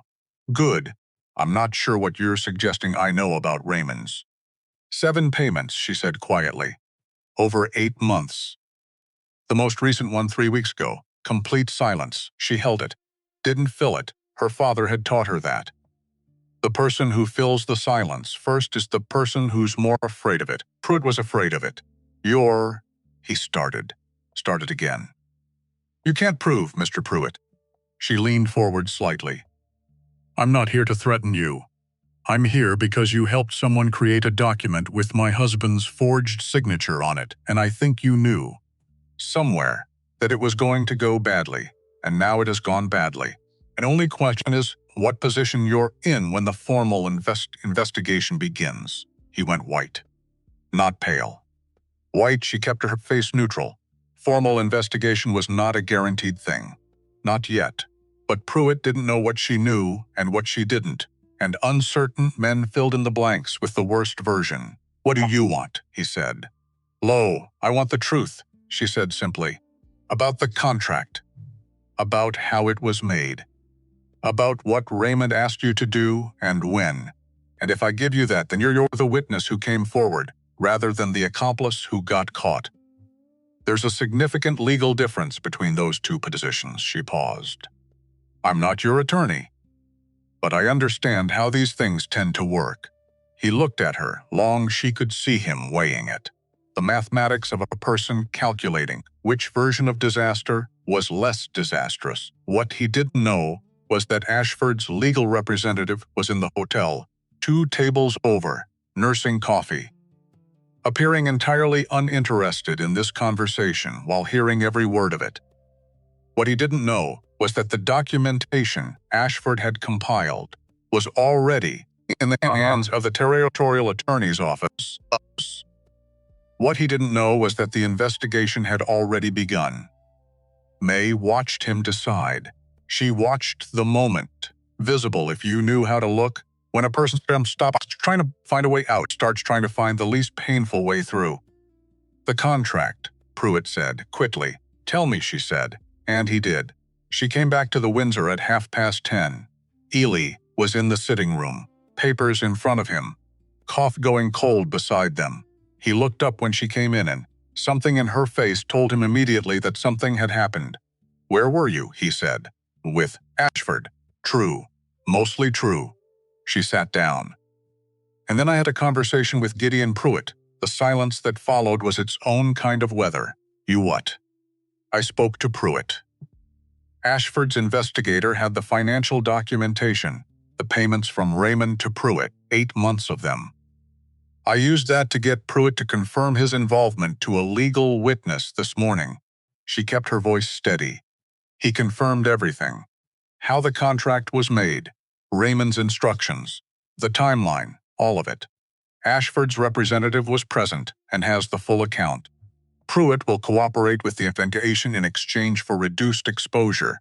Eli was on his feet, not toward her, just up, like he needed to stand and had nowhere particular to go. You went to Pruitt alone, he said. Yes. Without telling me, yes. May, if you'd known, she said, you would have wanted to come. And if you'd come, Pruitt would have seen you and understood immediately that he was walking into something. He had to believe he was dealing with someone who didn't know the full picture. She looked at him directly. I was the only person in this situation he'd underestimated enough to be careless around. That's not. It worked, she said. Quiet, not triumphant, just factual. He stopped, stood very still, and then something happened that she hadn't anticipated. He turned toward the window. Away from her, and she saw it, the set of his shoulders. The particular way a person holds themselves when they're managing something they don't want visible. Not anger, Fear, Eli. He didn't answer right away, Eli. Look at me. He turned, and his face, for the first time since she'd met him, was not managed. Was not carefully arranged into the particular expression of a man who decided long ago that the safest approach to his own feelings was to have them very quiet where no one could see. I have lost everyone I trusted, he said, low, like the words cost him something. My father, Gideon, people I built things with. A pause. I sat in that room yesterday and watched you defend me in front of 20 people, and I thought, this is the person I am not going to lose. His jaw tightened. And then you walked into a situation alone, with a man who helped forge my name on a legal document, and didn't tell me because I couldn't risk you. I know why you did it, he said it like the knowing made it harder, not easier. I know exactly why, and you were right. Strategically, tactically, you were right. He looked at her. And I am still terrified. That's the honest answer. I'm terrified of what could have happened, didn't. The room was very quiet. May looked at this man. This complicated, carefully broken man who'd shown up at her door in threadbare wool and paid in gold and stood with his back to the wall. In every room he entered, because some part of him was always watching for the thing that was going to go wrong next. I am not going anywhere, she said. You don't know that. I know it today. She stood, crossed the room, stopped in front of him. And today is what we have. Today is what anyone has. You don't get a guarantee, Eli. Nobody does. You just get the person in front of you choosing. Again, he looked at her.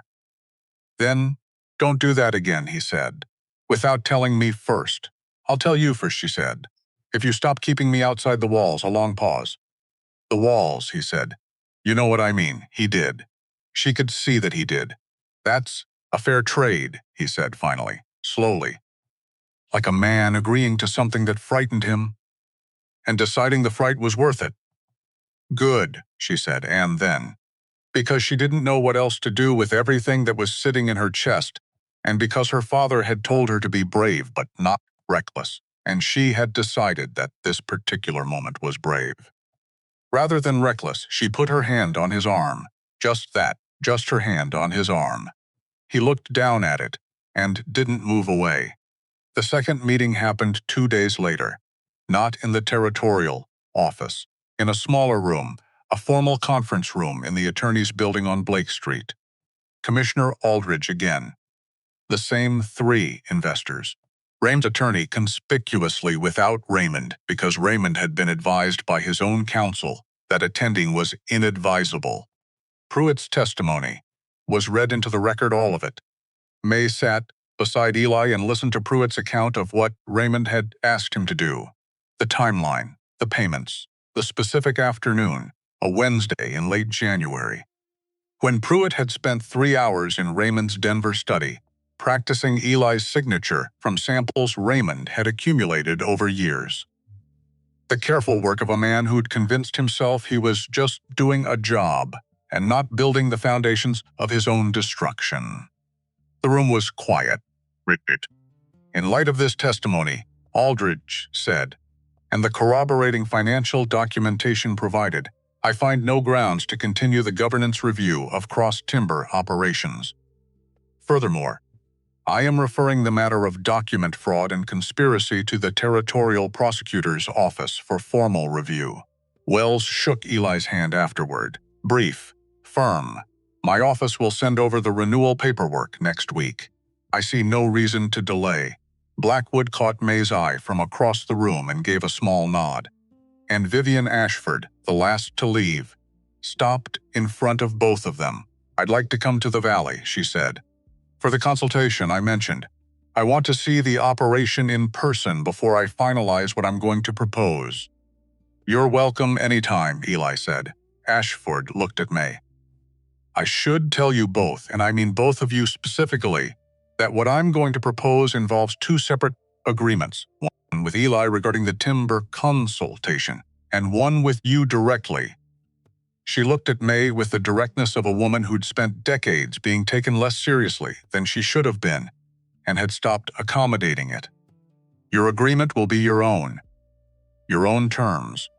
Your own compensation, not contingent on your marriage. May felt something shift in her chest, not surprise, exactly.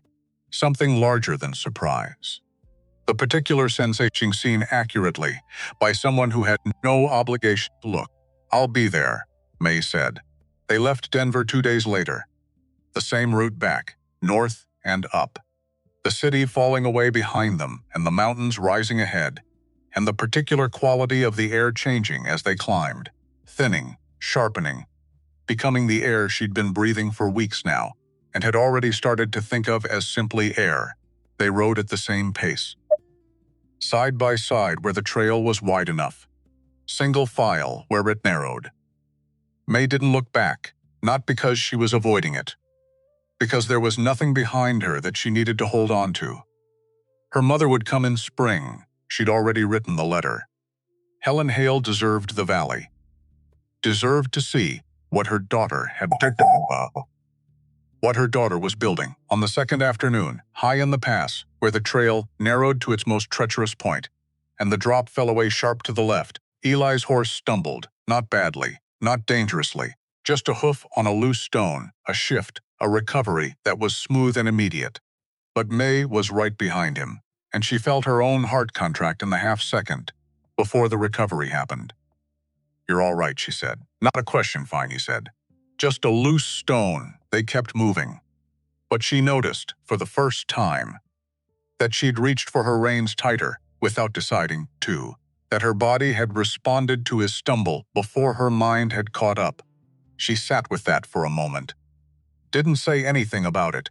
Some things you needed to sit with for a while before you knew what to do with them. The valley received them the way it always did, without ceremony, without announcement.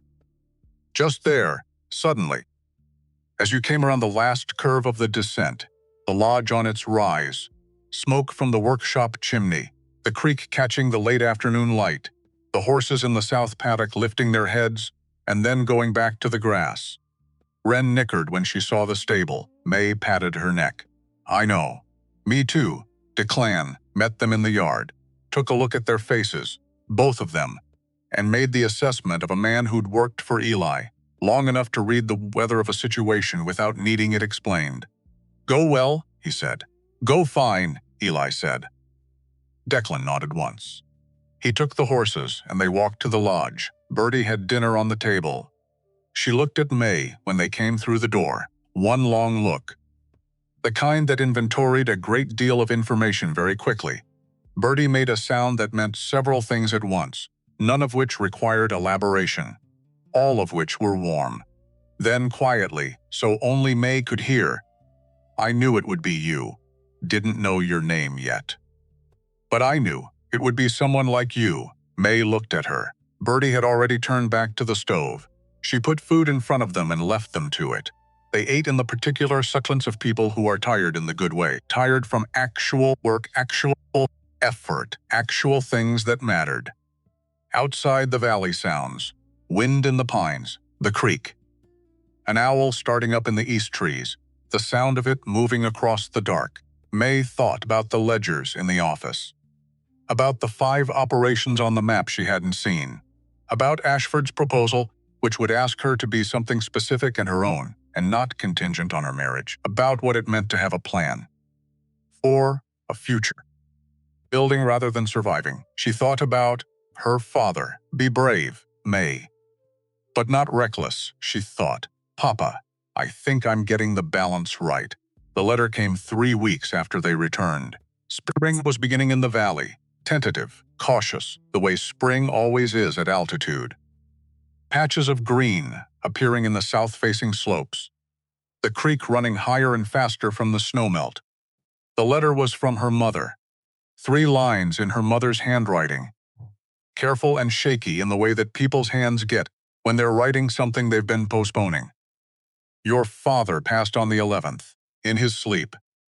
He was not in pain.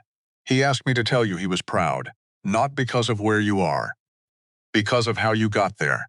May read it on the porch, alone. She sat with it for a long time. The grief came. Of course it did. She'd been expecting it, and it came anyway, the way grief always does.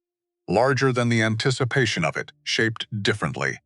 She cried without being particularly aware of deciding to, just sat on the porch steps with the letter in her hands and let the valley be around her while it happened. Walter Hale, 43 years old, builder of 14 fence posts in the August heat, whistler of tuneless songs.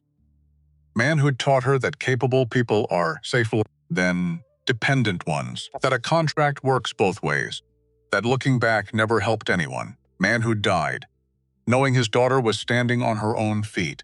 She hoped it had been enough. She thought it might have been, when Eli found her. How much later? Time had gone strange. He sat down on the step beside her without asking what was wrong.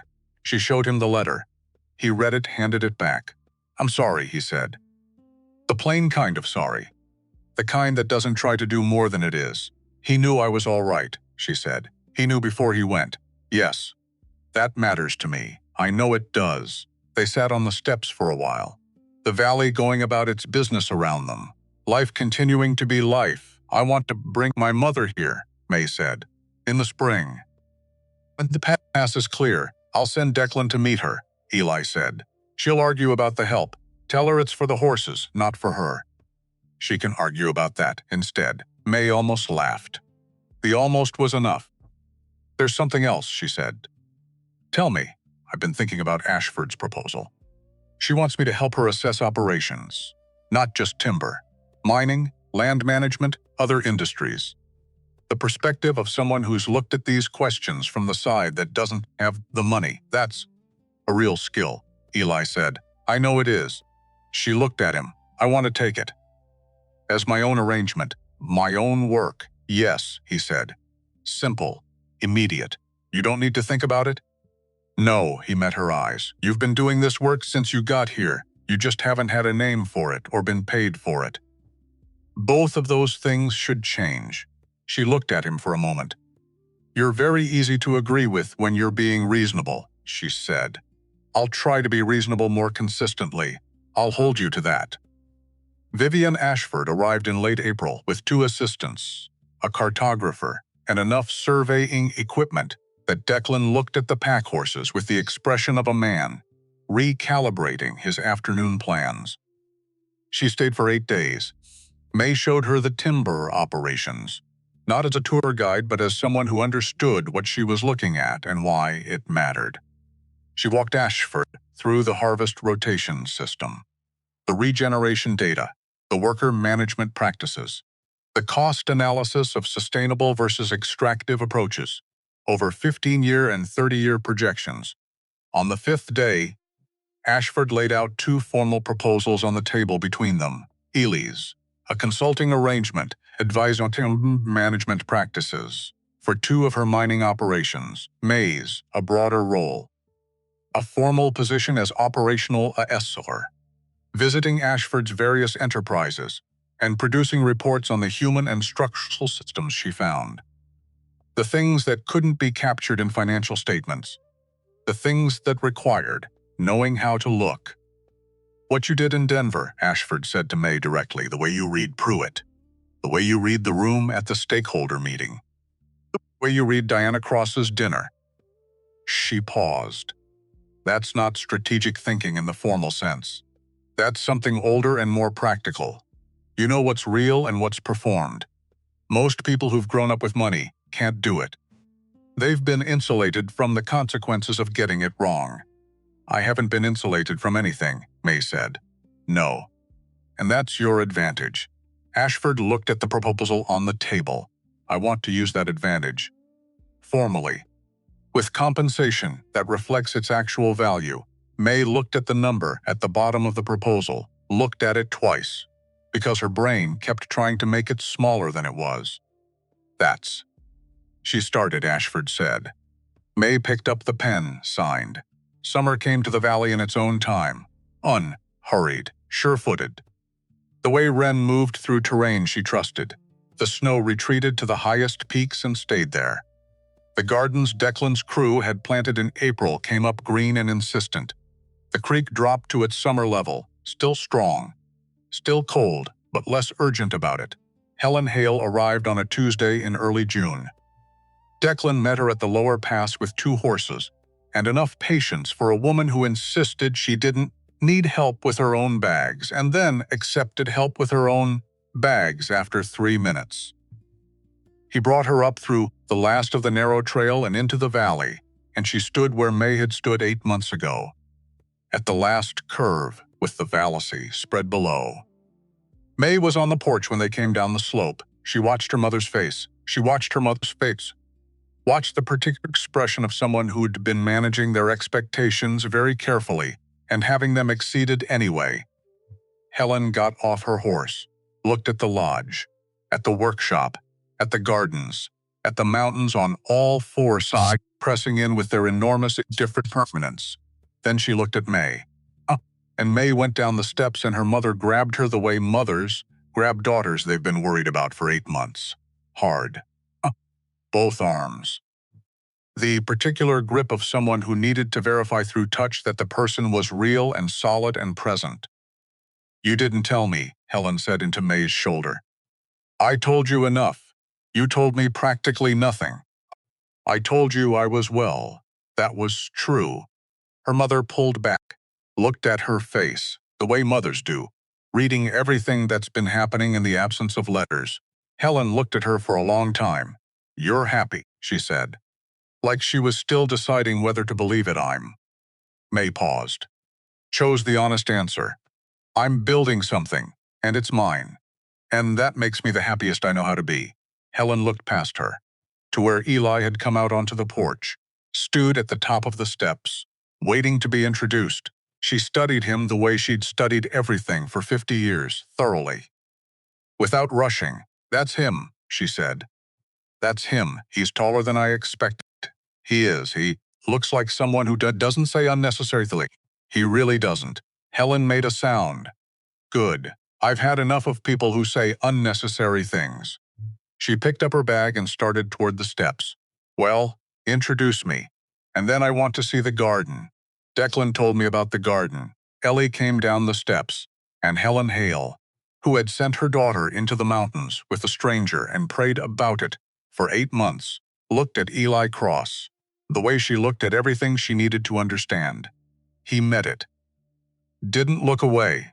Didn't manage his expression into something easier. "Mrs. Hale," he said. "I'm glad you came. Are you?" Helen said. "Yes." She looked at him for another moment. "My husband said," she began slowly, "that you could tell the character of a man by whether he met your eyes when he said something uncomfortable." She paused. "He met mine, the one time I asked him, something that was going to cost him." She tilted her head. "You're doing that now. I know what this was for your daughter," Eli said. "I know what she gave up to come here. I don't take that lightly." Helen looked at May. May looked back, and her mother nodded once. The nod of a woman who'd made a decision and was at peace with it. "Show me the garden," Helen said to Declan, who had appeared at the right moment. "Before these two start saying significant things and make me stand here in the sun while they do it." Declan almost smiled. He led Helen toward the garden, and May and Eli stood in the yard, alone. "She's going to tell you exactly what she thinks of everything," May said. "Good. About the operation. About the lodge. About me. About you. I wouldn't expect otherwise. She'll be here all summer. She's welcome all summer."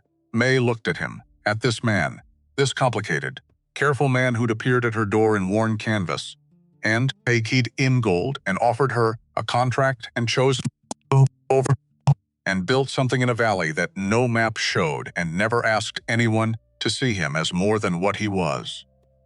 "Can I ask you something?" she said. "Yes. The morning you came to our cabin. You'd been watching for 3 weeks, you told me. But you came the same morning as Garrett." She paused. "Why that morning?" He was quiet for a moment. "Because that morning I watched you stand at the window," he said. "Before Garrett arrived. Before any of it. You were counting the fence posts. I was in the tree line, and I could see your lips moving, and I counted along with you." He met her eyes. 14. And the way you looked at them, like they mattered, like each one was something worth holding on to. He paused. "I thought that's a person who understands. that the things built with effort are the ones worth keeping. She held that, for a moment, the fence posts. Her father in the August heat. "You should have said that," she said. "When you proposed, I didn't know how. You could have tried, I know." His face did something she hadn't seen before. The management dropped all at once, like a door opening from the inside. "I'm trying to be better at that. I know you are." The afternoon light was long and gold across the valley.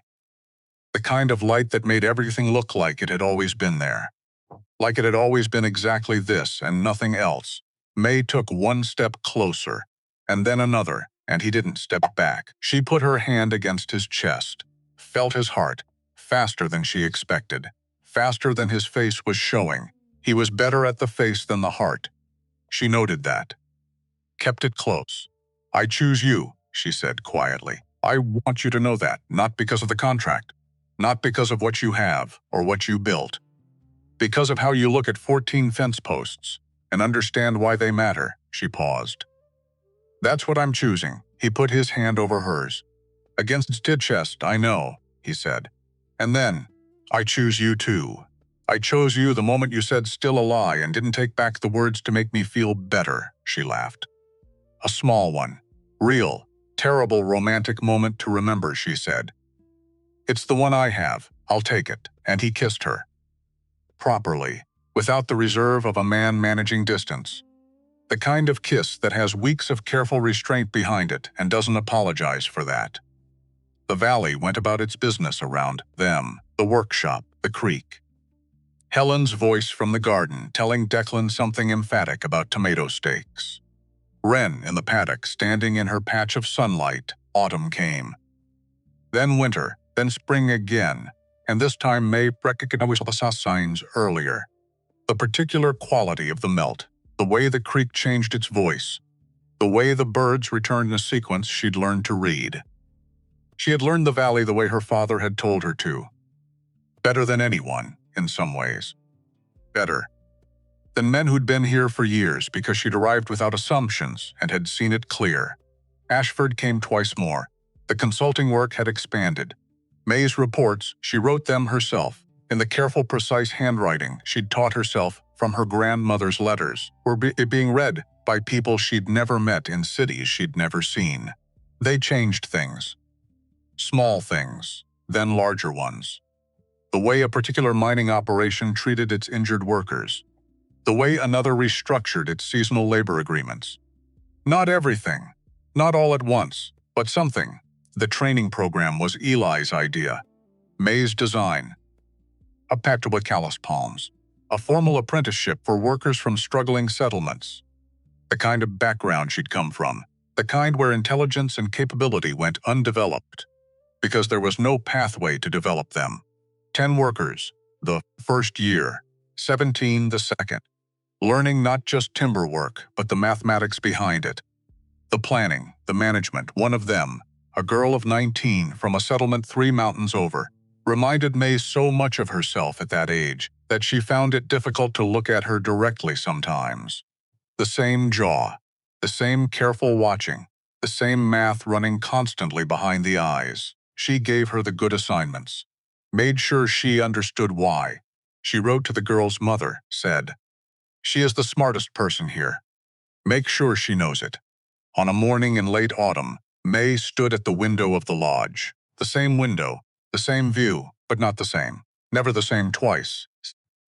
Because the valley changed with the light in the season, and the particular configuration of clouds against the peaks and what you were bringing to it when you looked. She'd been standing here for 11 minutes. She knew because she'd counted. Not because she was afraid, or calculating, or trying to hold something at a distance. Just because some habits are the shape of who you are. Some habits are how you know yourself. Eli came up behind her. He didn't ask what she was thinking. He knew enough now to know when she was thinking, and when she was just being, and which one this was.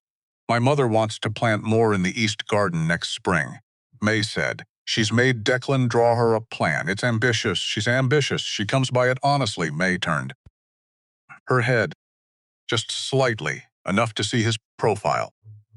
the beard a little longer in the autumn. The gray at his temples she'd noticed was spreading and had decided she liked. The particular quality of stillness in him that she'd thought, once, was coldness, that she knew now was something else entirely. The stillness of a man who'd learned early that the world was not safe, and had built carefully around that knowledge and was, slowly, carefully, learning to build differently. I was thinking about something, she said. Tell me. I was counting fence posts, she said. Same as always. The morning Garrett came. The morning you came, I know, he said. I was counting with you, and now...